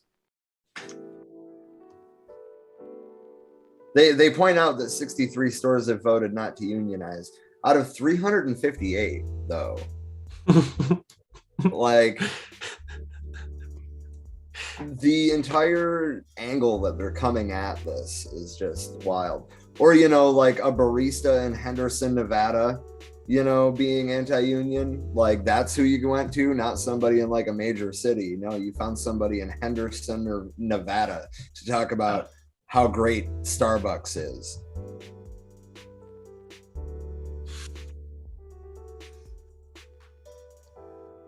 Anyway, I'm not interested in reading this whole article. I just kind of wanted to, you know, poke holes in the narrative from the surface level, because that's all it takes. Yeah, I mean, I remember like I used to be anti-union, and then I did this thing called Actually Start Thinking. I mean, I've never really been anti-union, but like, I mean, Michigan's the big union state because of the UAW and stuff. And I never really understood why people were like pro-union, or like where that history came from, until I got much older. And that's really what pushed me like really left. Ultimately, reading about, you know, workers' resistance being put down for the last 150 years in this country. And then, you know, we act like everything's fine now because in the 30s and 40s, a lot of anarchist, communists, and socialists organized in labor unions and made a really big push and got some concessions. But those have all been eaten away at for the last 60 years. Yeah, now. Exactly. Because it's like, oh, well, it's like you said, oh, everything's fine. And I remember my high school economics teacher, she always said, she was like, yeah, people are always like, oh, hey, things are so great now, we don't need unions anymore. And then 15 years down the road, then people are going to start saying, oh, we need unions again. And look at where we're at. Like, right to work at the end of the day is a ripoff. Because employees who are not unionized are going to get fucked over. And it just makes it even harder to get unions going again. Actually, Talia, do you happen to know anybody? Because there's a lot of Starbucks that have unionized out there. Do you like know anybody that works at any of these unionized Starbucks? I don't. I'm not that big of a Starbucks girl, if I'm being honest.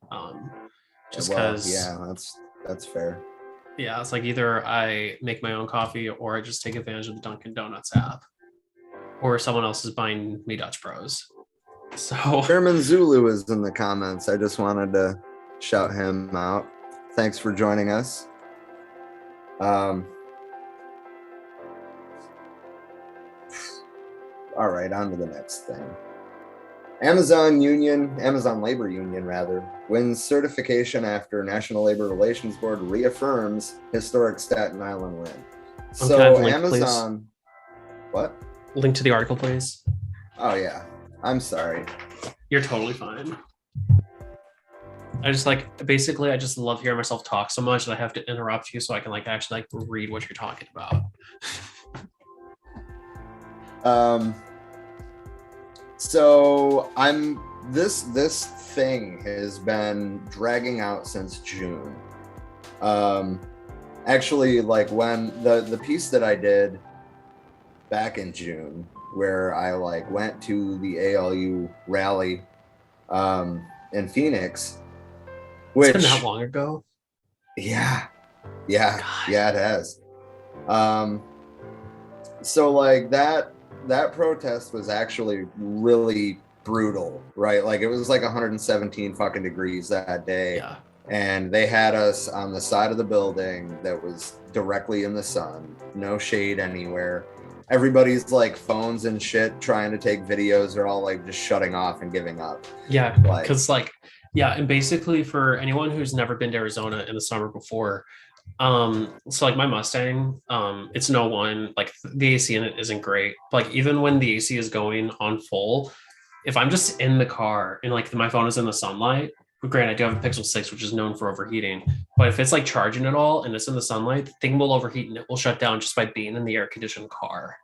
So, and that's in southern Arizona where it's not as bad as it is up in Phoenix. Like the heat, it's kind of like the best way that I can compare it to is whenever it's like below zero, of how for anyone in the northern climates, it's literally just like that, except that brutally hot down here.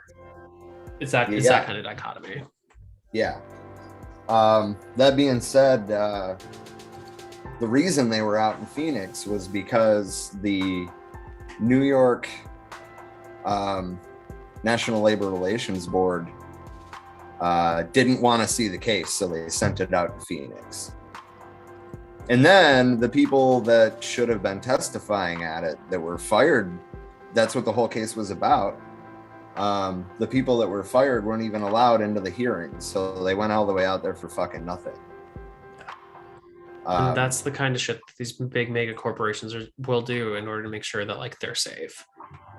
Yeah. And that being said, there was some cool organizing that went on that day, you know, like watching the International Marxist Tendency, you know, talk to a labor union guy who like wasn't off put by the hammer and sickle, you know, the labor group that completely like blew off every politician that came up there trying to fucking ass kiss, you know, like, I mean, like, okay, you want a picture, whatever, but I'm not fucking talking to you, but kind of situation.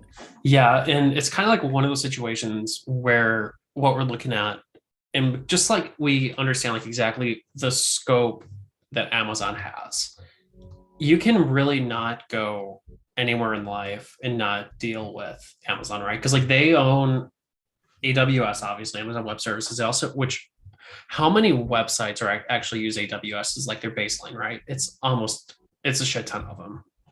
Yeah, so 33% of cloud infrastructure, which is larger than both Microsoft Azure and Google Cloud combined. Then you have Audible, like audiobooks, Goodreads, which I don't know a whole lot about Goodreads, Ring, the fucking doorbell company that like everyone uses. Yeah, that's Amazon. Twitch, I love Twitch, but it's also owned by Dick Y. Bezos. And then also obviously Whole Foods as well. And there's like a ton of other ones as well that are a lot smaller, or less other subsidiaries that are a lot smaller. But at the end of the day, though, it's like Amazon is absolutely everywhere. And so once we can get like the warehouse workers unionized, and then that's going to like really cause a lot of issues for Amazon and their other areas as well. And it'd be very interesting to see how unionizing would affect streaming. And I say this because I am ultimately a streaming content creator, or cam model, if I'm being totally fucking honest with you. It would be interesting to see how that would affect that realm of everything as well, where frankly, it's tough being a streamer, if I'm being honest, because it sounds easy until you realize that the website takes such a large percentage of the revenue generated. Is streaming expensive? Yes, but there's absolutely no negotiating power for what that revenue split is. Either you take it or you leave it. It's pretty much what it is. Well, yeah, and I mean, when we're talking about streaming, you know, musicians have it real fucking rough on that too. Yeah, exactly. Because it's like, what is the cut on Spotify? Actually, I'm gonna look up the Amazon Prime. I mean, I know that in general, it's a fraction of a penny per stream at the end of it. Yeah. Anyway, Chris Smalls called the setbacks of the the two lost elections, which was another Staten Island warehouse and an Albany, New York warehouse. He called it growing pains and said, quote, "The only way we're going to get Amazon to come to the table is by taking shots and taking risks. And that happens by workers being ready to organize in their respective facilities. For us, whatever campaign is ready to go, the ALU is going to throw their support behind it no matter what. We know it's going to take collective action for Amazon to come to the table. So for us, it's never unsuccessful. These are growing pains and we're going to fight and continue to grow." And I think that we've seen that. I mean, Austin said streamers should have a union too. That would be nice. There would be a lot of issues with that, but at the end of the day, though, I think that would be the best way to handle it. But that's a discussion I think for that would probably be better for like me doing something solo or something other than this with a dedicated purpose. Go ahead. But the point is, I think that we have watched the ALU grow. I mean, this all stemmed from a walkout during COVID in one facility, and the fact that they've even had elections and campaigns at other warehouses with the amount of money that Amazon has put into crushing that little group of people. They are still growing against all odds. I think that they have the right group of people running it. I think that they're going to succeed. And so the one thing that I'm going to mention real quick is, and this is me kind of thinking a couple steps down the road, not catastrophizing, but being realistic, right? Because we've seen this happen in the past. Obviously, violence, there is a lot. It's not viewed as, like, because there's phones everywhere, there's videos that can be everywhere, right? But it really wouldn't surprise me if we really start seeing some anti-union violence being pushed by these companies here sooner rather than later. And that's one thing I think we really need to be ready for and ready to basically raise hell over once it does start happening. I'm not saying that's going to be another Pinkerton situation, because I don't think the companies are that stupid anymore. Because once Pinkerton situation happened, it still took a lot of time, but it was pretty much over for Carnegie Steel's anti-unionization efforts. And like the fact that we still remember that 120 years later or so says a lot.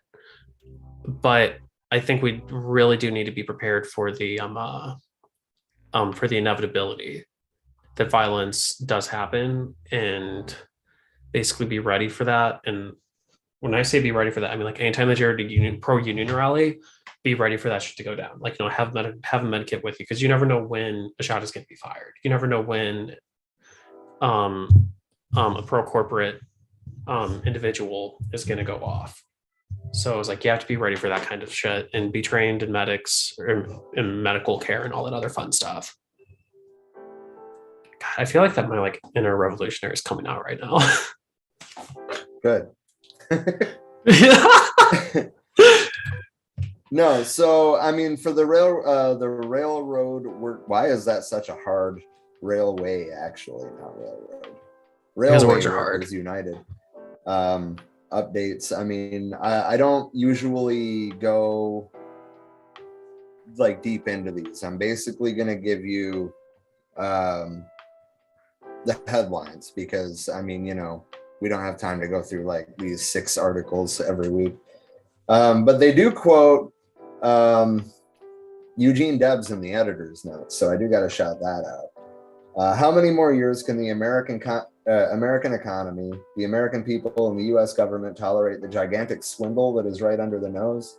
As Eugene Debs once quipped, quote, "I would rather have a rail industry owned by the government than a government owned by the rail industry." Yeah, and as much as 2012 me is screaming at myself, I have to agree with that, because at the end of the day, it's like at least a nationalized rail industry would be answerable to the people. Right. So there, critics of the U.S. train industry, or critics are saying the U.S. train industry is in crisis, and my first thought is you don't fucking say. Biden literally just forced these people back to work. Nobody's happy about it. I'm surprised there haven't been wildcat strikes. Yeah, he literally pulled a Reagan, which which for the record, talk about a president who was once revered basically among all mainstream circles being absolutely shit on now. by a lot more. Not everyone, obviously, but still, like Reagan is not as popular as he once was, and Biden is definitely like that was a total political screw up on his part. Was that before or after the election? After. After, yeah. So it's like it wasn't even for a fucking yeah. Yeah. What a terrible fucking move. Basically the RWU, the editor's note for this next headline says, expect to hear more about internal union battles for leadership and change of direction. In other words, somebody that represents the people, because the union isn't upholding its end of the bargain. The movement for public ownership of the railroads and the broadening of a generalized revolt against PSR. So they're talking about rail service issues. We should expect more in 2023 because these people are fed the fuck up. And good. Fucking good. Because at the end of the day, this country still runs on rail. Yeah. And plus, the other thing too is, and once again, I hate using the slippery slope argument, but sometimes if the shoe fits, just note, not the horseshoe, just the shoe. But sorry, I couldn't resist. But at the end of the day too, you have the railroad industry getting fed up, so you're going to have wildcat strikes, et cetera, et cetera. And then who's going to pick up that slack? Truckers. Well, are the truckers going to be happy about keeping the exact same pay for a hell of a lot more work and a hell of a lot harder work? Well, and sure as hell hope they're not. already like, they're already fed up. The industry is already fucked. Yeah, because I remember let's see, yeah, it would have been about a year ago. I was listening to him on Lawrence O'Donnell's podcast because I remember I was walking my dog. And like the new Biden Secretary of Labor or someone like that was talking about how like they're going to try to get more benefits for truckers and all this stuff, right? I don't think any of it ever materialized, except for the issue of basically allowing newer drivers to be able to be on the road. But basically, it's like, yeah, I mean, truckers, there's been these rumbling issues now for well over a year, and it's just going to get worse if they have to pick up the rail slack. Yeah. Plus, the cost of shipping with semi as opposed to shipping rail, holy fuck. Well, yeah, that's why a lot of bigger freight companies do like the dual modal, ship it to a regional hub on a train and then literally take the fucking semi trailer off of the train and hook it to a truck and take it to wherever it's going. Yeah. So this one's also pretty interesting. Federal Railroad Administration promotes an Amtrak daily long distance service study, which I think is going to show a lot of issues in Amtrak service, which maybe could potentially lead to improvement of the commuter trail system, but I doubt it. Yeah, and I think I kind of touched on this during the late night last week. I love the idea of trains. I mean, I drive back to St. Louis because I hate flying that much. Well, I hate flying commercial, just to be clear. If I could be a pilot, I would love that. But, like for me personally, I mean, I'm just being honest, but like, I'm kind of curious. So let's see. So, like for me to be able to take the train, which I would love to do for the record, just to be abundantly clear, right? And be able to take like a week-long trek back home, sounds pretty right, or sounds pretty fair. The days I selected were the return day wasn't even available. And for me to get a coach, that would be basically a 45-hour direct train ride would be $230. And in a room where I could actually relax and sleep for a little bit would be $840. And that's just a one way, right? And all right, and the return trip would be $121, but it'd still be almost a 49-hour train ride. So it's like, why the fuck can we get decent train service in this fucking country? Yeah. It's always been one of those things where I've never been able to understand why our trains are so terrible. Yeah. Yeah. I mean, for real. Yeah. Because the fact that it's actually faster for me to be able to drive, even with sleeping a full night, than taking a train is pretty bad. Well, yeah, I was actually just looking Okay, so how far is it from New York to LA? Depends on, are we doing a cannonball run?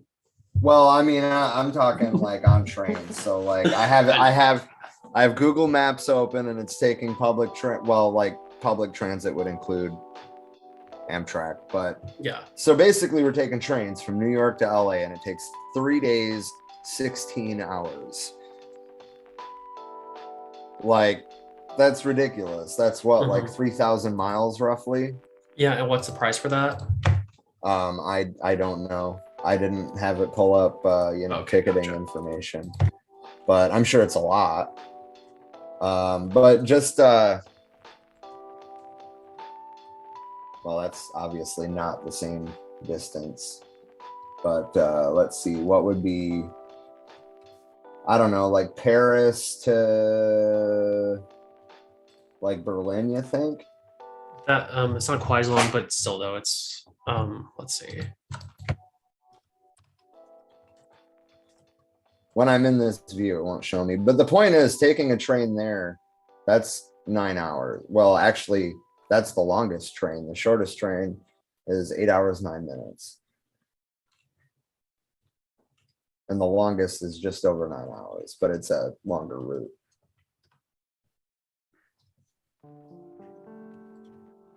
But how far is that? I feel like that's still it's like 2,400 miles or something, 2,800 miles. Oh, really? So it's really not that different. The point is 9 hours compared to. Oh, fuck. I'm sorry. I was thinking about from New York to LA. I'm a podcast. Oh, yeah. Sorry.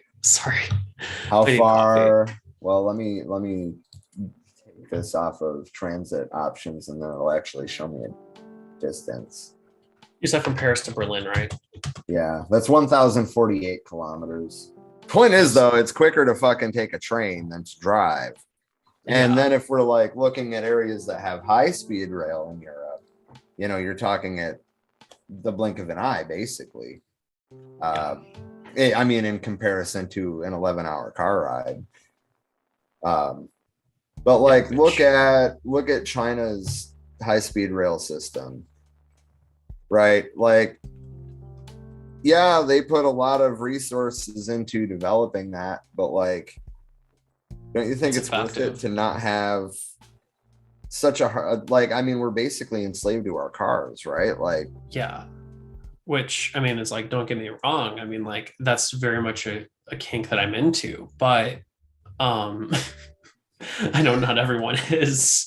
So, I mean, I like driving, don't get me wrong, but like, I probably wouldn't have a car if I had the option to get on a safe, reliable train. And and it's one of those things where for me, it's like, I love, like the grand touring drives that I take, right? I hate that I have to drive to school every single fucking day because there's no decent public transit option for me from my house down to school. And that would save me, honestly, probably a lot of money, because I'd be willing to bet that a train ticket or metro ticket would be like less than $12 a day that it cost me for parking, not including gas, plus miles on my car.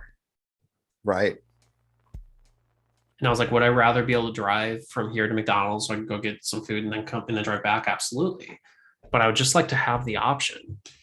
And just to be clear, like, I live about a quarter of a mile away from train tracks. So it's not like, it's like there is some rail infrastructure there, and most of the time it's not being used. Right. Well, I mean, there's a lot of freight that happens by rail. We were just discussing that, but passenger service in this country is because it's so low. It's just because it's so low priority. Right. Like because the fucking, and I think you may have mentioned this, and I was just like, holy crap, my brain is dead. I was just zoned out. But the fact that the freight companies own the rails, like, yeah, which should have never been allowed to happen. Yeah, to be clear. I mean, hell, I just remember watching the History Channel show, The Men Who Built America, and they were literally talking about how Carnegie shut down the bridge to New York, cutting off all trains because over a pricing dispute, and so he could buy out the other rail line. Wow. Like, that should never be allowed to happen. No. And yes, that included freight and passenger rail. Wow. Yeah. So basically just like cut off New York City. Or I'm sorry, not Carnegie. Vanderbilt. Yeah, that sounds more like a Vanderbilt action. Yeah, because Carnegie just had Henry Frick do all of his dirty work. Mother fricker. The next thing, this should be fun, right? Oh, let's go. So yeah. I want to address my little subtitle here. I feel like I shouldn't have said if they'd tried. It's more like if they'd wanted to. Yeah. But McCarthy and the GOP people that are backing him are showing that the squad could have gotten a lot of shit out of the Democrats if they'd wanted to. Yeah. I just wanted to point that out to point out that they're not our friends. Yeah, and the other thing, and that goes without even mentioning, someone mentioned in the comments earlier of how they just completely caved with Biden's rail thing.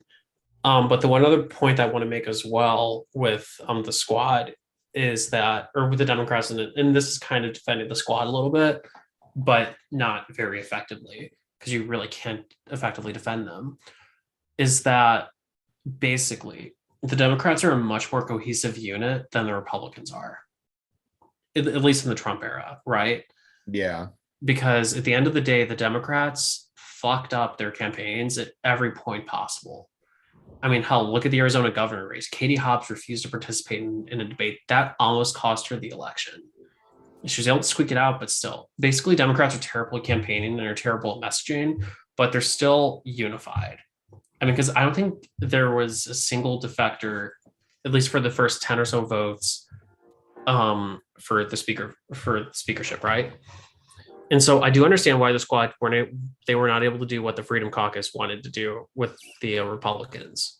At the same time, though, as well, they still could have at least tried to have played spoiler or refused to go along with votes in order to get concessions. They were honestly the most ineffective political, I guess, like quote unquote, up or splinter group, I guess is the best word to use, that I can think of, at least since I've been following politics. Austin said in the comments they funded the extreme right during the midterms. Of course they did. They did it thinking it would make it easier for them to hold their seats against, other Democrats. Yeah. And that's at the end, that's just an example of liberals compromising with basically fascists. You can drop the basically. Yeah, you're right. You're right. But I didn't want to imply that one was and one wasn't. They're both fascist. That's fair. The Republicans are just blatant about it. The Democrats pretend not to be. Yeah, and then you have the situations where the extreme right person that you fund actually ends up winning the election, George Santos. Which, by the way, have you seen his official congressional photograph? No. Do I want to? Let me phrase it this way. I have basically I looked at it and that dude looks like a con artist. Excellent. Yeah. I just looked at it and I'm just dude, yeah. God, I can't believe that he won. Yeah. So any member of the House can call for a motion to vacate the Speaker's chair. That should be fun. We'll see how that plays out. I mean, it's may end up being the most do-nothing Congress we've ever seen. Yeah, probably. A McCarthy-aligned super PAC agreed to not play in open Republican primaries and safe seats. The House will hold votes on key conservative bills, including a balanced budget amendment. We'll see. We'll see what that means. We know that they're just going to gut public programs with it, really. Wait, really? I'm shocked. Right. Congressional term limits. I mean, that could be something that could be fun. I'd be on board with that. I would be on board with term limits, but we also know that none of this shit is ever going through, right? Yeah. It's not going to get through the Senate. Yeah. Let alone pass Biden's desk. Yeah. It's pretty frustrating to say the least, because our government doesn't give a fuck about us. Yay! Right. Also, I'm actually gonna run real quick. I'll see if I have time before 9 o'clock, but basically I do have to work tonight. And I'm gonna go grab a coffee real quick before so I'm gonna go ahead and stay in here, but just so I don't have to like rejoin the chat when I come back. Okay. All right, that's fine. See you in a few minutes, hopefully. Yeah. Also, everyone, in case if I'm not back in time, have a good one, be safe, and keep being assholes out there, but like the good kind of asshole, like the pro people asshole, not like the bad assholes. Thanks for the distinction. No problem. See ya. Yeah. So this is another one that should be really fucking fun, right? Move 12 appropriation bills individually instead of passing separate bills to fund government operations. Congress frequently passes a massive year-end spending package known as an omnibus that rolls everything into one bill. So we'll see if they can put forward a budget 12 times this year. I don't see it happening. But we all know that the government's not actually going to shut down at this point, right? Anyway, Freedom Caucus representation on committees, including the House Rules Committee, that is concerning to me. But the entire system, top to bottom, is resistant to any sort of meaningful change anyway. Have a good night, Austin. But the point is, at the end of this whole thing, the squad could have gotten concessions. The squad could have potentially gotten Nancy Pelosi out of the speakership position, but they didn't have the balls to try. I had kind of planned on just like riffing and making fun of McCarthy, but I don't know that I have the energy for that. It's going on 11 already. But that being said, I do have an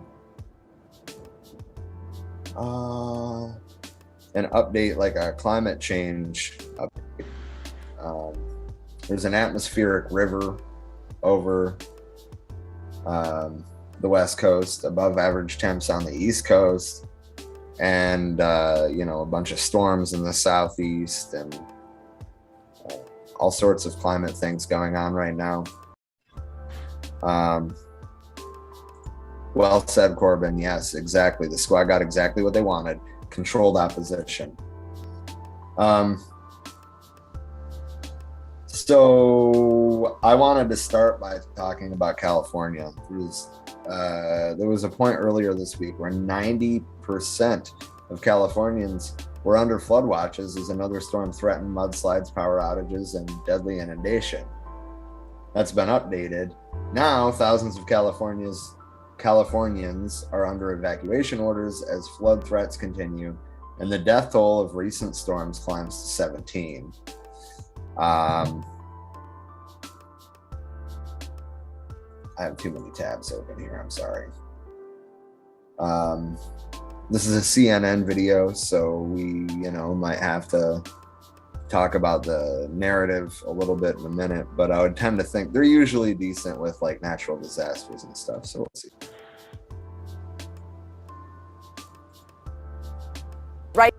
Right now, 90% of the population of California under flood watch, and America's second largest city is slammed by a relentless storm. Flash flooding, mudslides, wind damage all across central and southern California. This is video just in from Santa Clarita. Firefighters pulling a person out of that car as water rushes around them. There are scenes like these all over the Los Angeles area. Roads now closed, firefighters rescuing people caught in these flash floods. Santa Barbara County alone responding to some 200 calls like this. In some cases, it's better to leave the car home, all water and no pavement in the worst hit areas. Mudslides also blocking roads. Nearly 60,000 customers are without power. And right now, the entire community of Montecito is under evacuation. TV host Ellen DeGeneres shared this video of an overflowing creek near her home there. We're having unprecedented rain. This creek next to our house probably about 9 feet up, and it's going to go another 2 feet up. We have horses ready to evacuate. We need to be nicer to Mother Nature.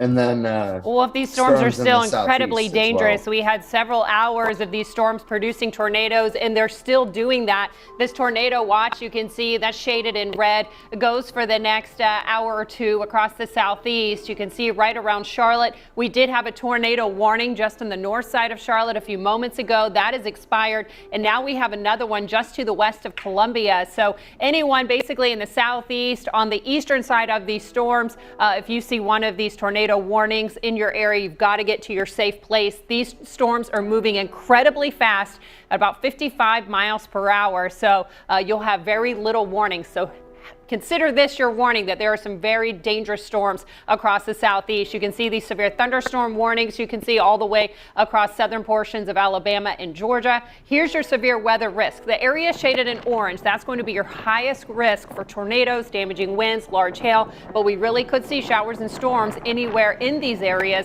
and they even extend all the way up to the mid-Atlantic and the northeast. So the rain is going to be far-reaching. As we go into the overnight hours, the storms should weaken, and then we'll start to see this clear out tomorrow. Some very cold air on the backside of this, Wolf. You can see some snow flurries there, but we're also going to see rain accumulations of anywhere from 1 to 2 inches. Of course, inside those individual thunderstorms, you can get some higher rates, but definitely a nasty day across the southeast, Wolf, and the storms are still ongoing.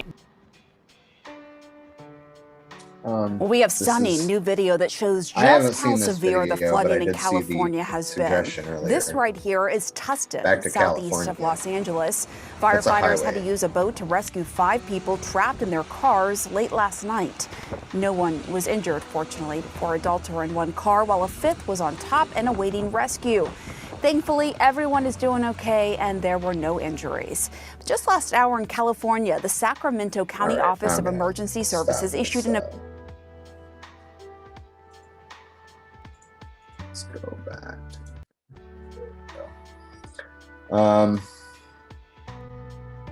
So I did want to discuss atmospheric rivers, because like all this flooding in California, which by the way isn't expected to make the situation regarding the flooding, or not the flooding, the droughts out there any better. Not unless weather like this continues for months. Corbin, here in southern New England, we had 3 inches of snow once, and the ground hasn't even really stayed frozen at all.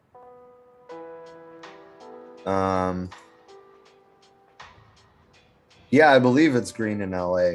It's been raining a lot out in all over Cali, and that can't be understated, right? Like, California is a huge place.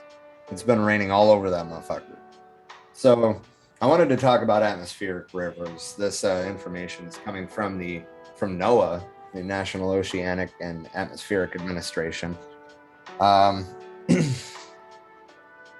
Atmospheric rivers are relatively long, narrow regions in the atmosphere, like rivers in the sky, that transport most of the water vapor outside of the tropics. These columns of water vapor move with the weather, carrying an amount of water vapor roughly equivalent to the average flow of water at the mouth of the Mississippi River, hence atmospheric rivers.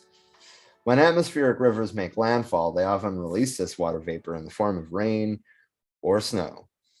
Although atmospheric rivers come in many shapes and sizes, those that contain the largest amounts of water and the strongest winds can create extreme rainfall and floods, often by stalling over watersheds vulnerable to flooding, like we're seeing in California.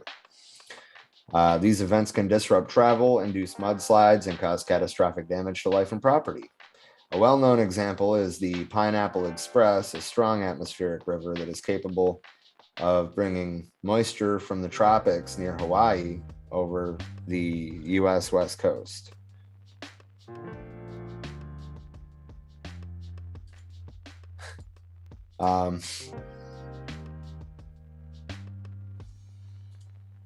Sorry, I got distracted there. And this graphic here is pretty spot on, I think, in explaining it. I'm trying to bring that up. Why that portion? Why is this so, like, can I adjust this? Yes. That's bizarre. Oh no. There we go. There we go. I did it. Oh man. An atmospheric river is a flowing column of condensed water vapor. I need to refresh that. I'm watching the comments on Facebook and the video is way behind. Why no? Why is this showing different? That's okay, I'll come back to that. It doesn't really matter. In the atmosphere responsible for producing significant levels of rain and snow, especially in the western US. When atmospheric rivers move inland and sweep over the mountains, the water vapor rises and cools to create heavy precipitation.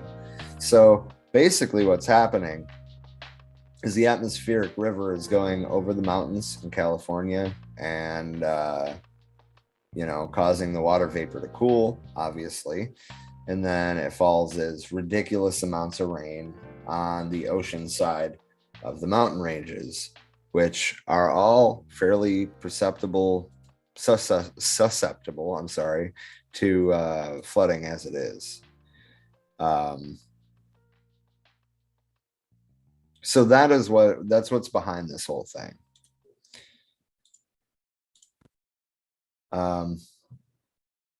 A strong atmospheric river transports the amount of water vapor roughly equivalent to 7.5 to 15 times the average flow of water at the mouth of the Mississippi. That is a lot of fucking water.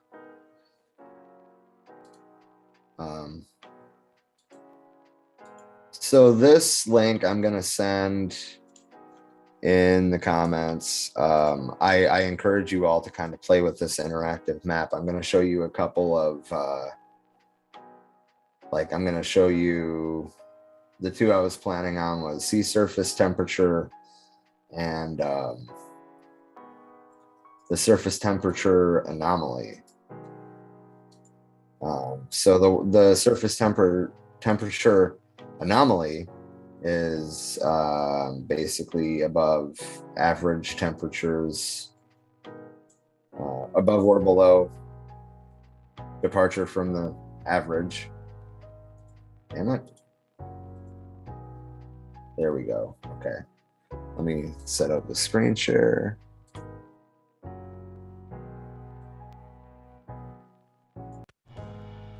This is also a NOAA tool. So this starts in 1880. Why isn't it 1883, 84? So you see everything pretty much is much cooler than average because the average is based 2000 to 2020, I think.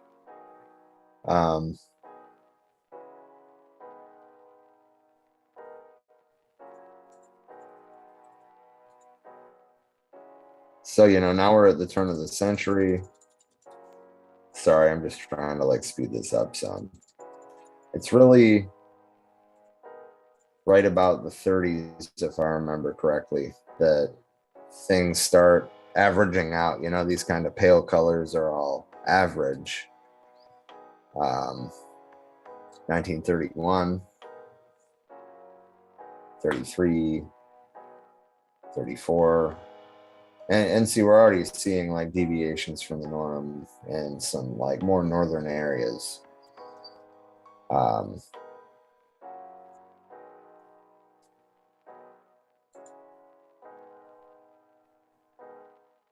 So let's kick this up a notch to like the 70s. 71, 72, 73, 74. See, I mean, you know, you're starting to see less blue less often, right? And then if we skip ahead here to like 1990, like from here on up, it's just like everything's getting red. But like once we get into the 2000s, it's absolutely crazy. 1997, 1998, 99, 2000. Look at that. Pretty much, I don't think you see any blue outside of like a little blob like that ever again.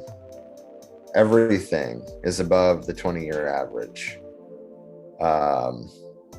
which is only from 20 years ago, like from a span ending 20 years ago. But that's one that I wanted to show. And then, is it still? Yes, it is. Okay, cool. So this is sea surface temperature. We'll do yearly this time, so it's quicker. Starting in 1982.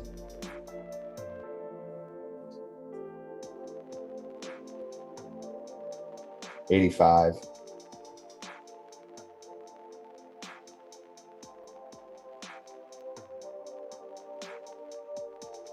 90.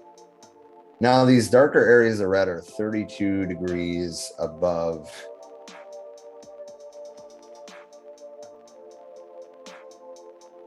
sorry, 32 degrees Celsius.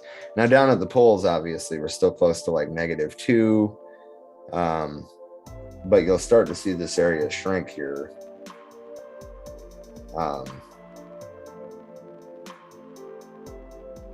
But like obviously the tropics should be, you know, 20 to 30 degrees Celsius according to this. But, you know, as time goes on, you know, the cold waters kind of recede back and everything's getting more and more hot. You know, the tropics are getting darker too.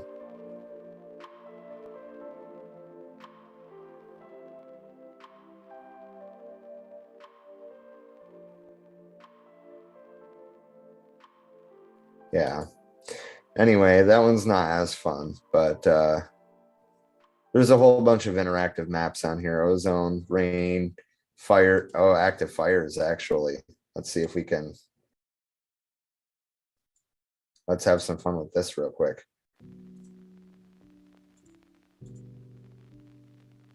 This is since 2002. Lots in Africa. I didn't expect this to be this slow, though. Now we're into 2003. Oh, that's why it's doing weekly. Okay, okay. 2003, 2004, 2005. You get the point. I'm not saying every year. 2012. 2018. 19, 20, 21, 22. Each year gets worse and worse. You know, these fires aren't going away.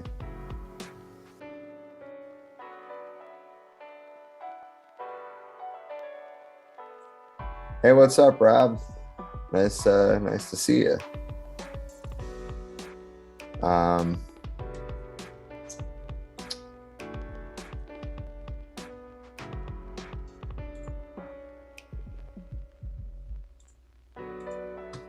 Yeah, anyway, I'm gonna stop screen sharing this and go back to see what I have left to discuss. I think that's it, actually. But I do have a relevant video that I've plugged before.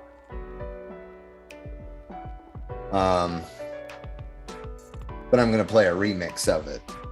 You ready for this? I don't know if you're ready for this, but it's funny as fuck. I've got an experiment. Let me stop the background music real quick. There we go. Okay.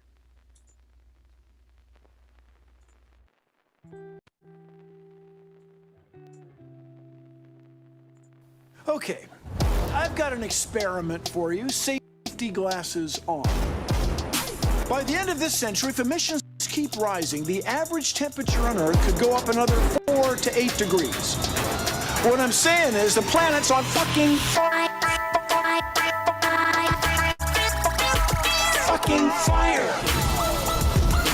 This is an actual crisis. Fire, floods, crop failures. The planet's on fucking fire. Motherfuckers. Fire, floods, crop failures. The planet's on fucking fire. Things could get weird. Here's the problem. When we release carbon, say by burning coal, all of us pay for that in the form of things like fires. Safety glasses off, motherfuckers. Grow the fuck up. We can do this. Drop this.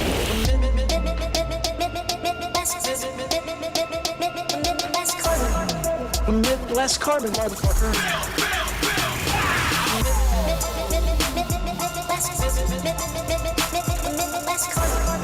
Emit less carbon, motherfuckers.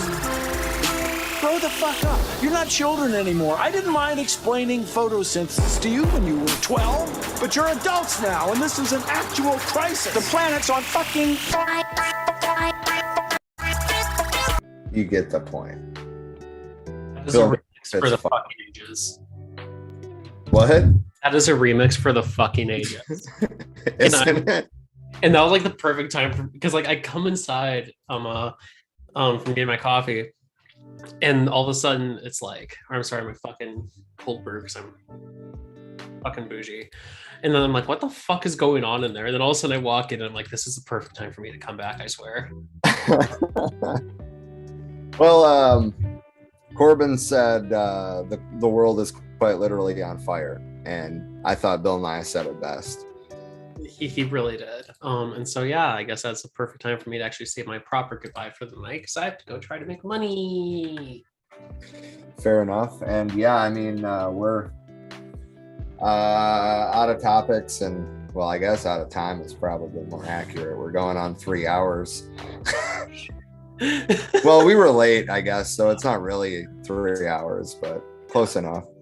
But anyways, yeah, thanks for having me on, Rob. And I see, I told you I'd be less than 11 months late. It's true. Yeah, it's true. You held up to that. Yeah, for once. And yeah, on that note, I'm gonna bounce out of here, and I will probably see you tomorrow night. Toodles. Oh yeah.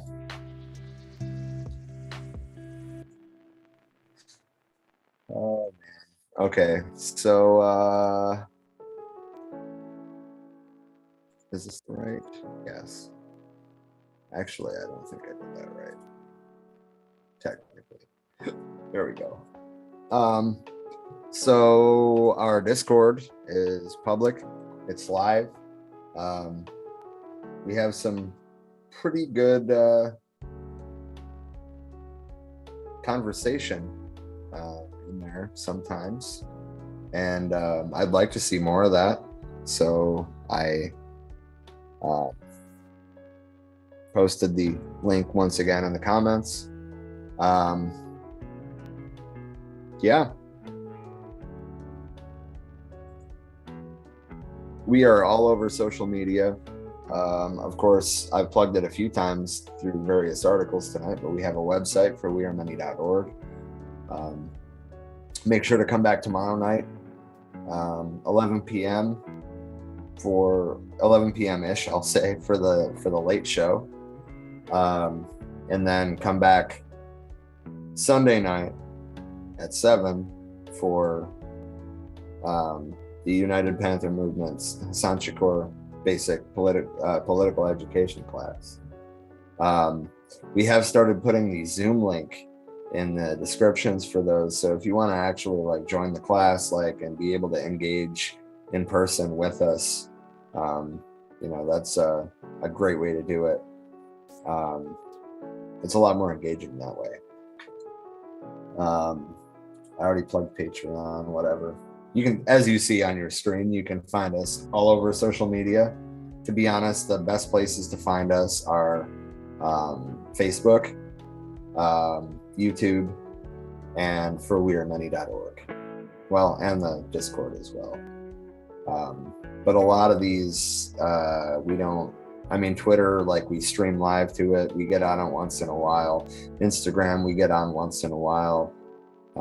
TikTok, we don't really use at all. If you would be interested in helping us run any of these social media pages, by all means, contact us. You know, message the page on Facebook or send us an email at forwearemanypodcast@gmail.com. Yeah, that's all I got. Thank you for joining me tonight, and make sure to come back tomorrow and Sunday, and then we'll let you know when we'll be live after that. Have a good night, and thank you for joining us.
We don't make mistakes. We have happy accidents. Just don't worry about it. Learn how to use what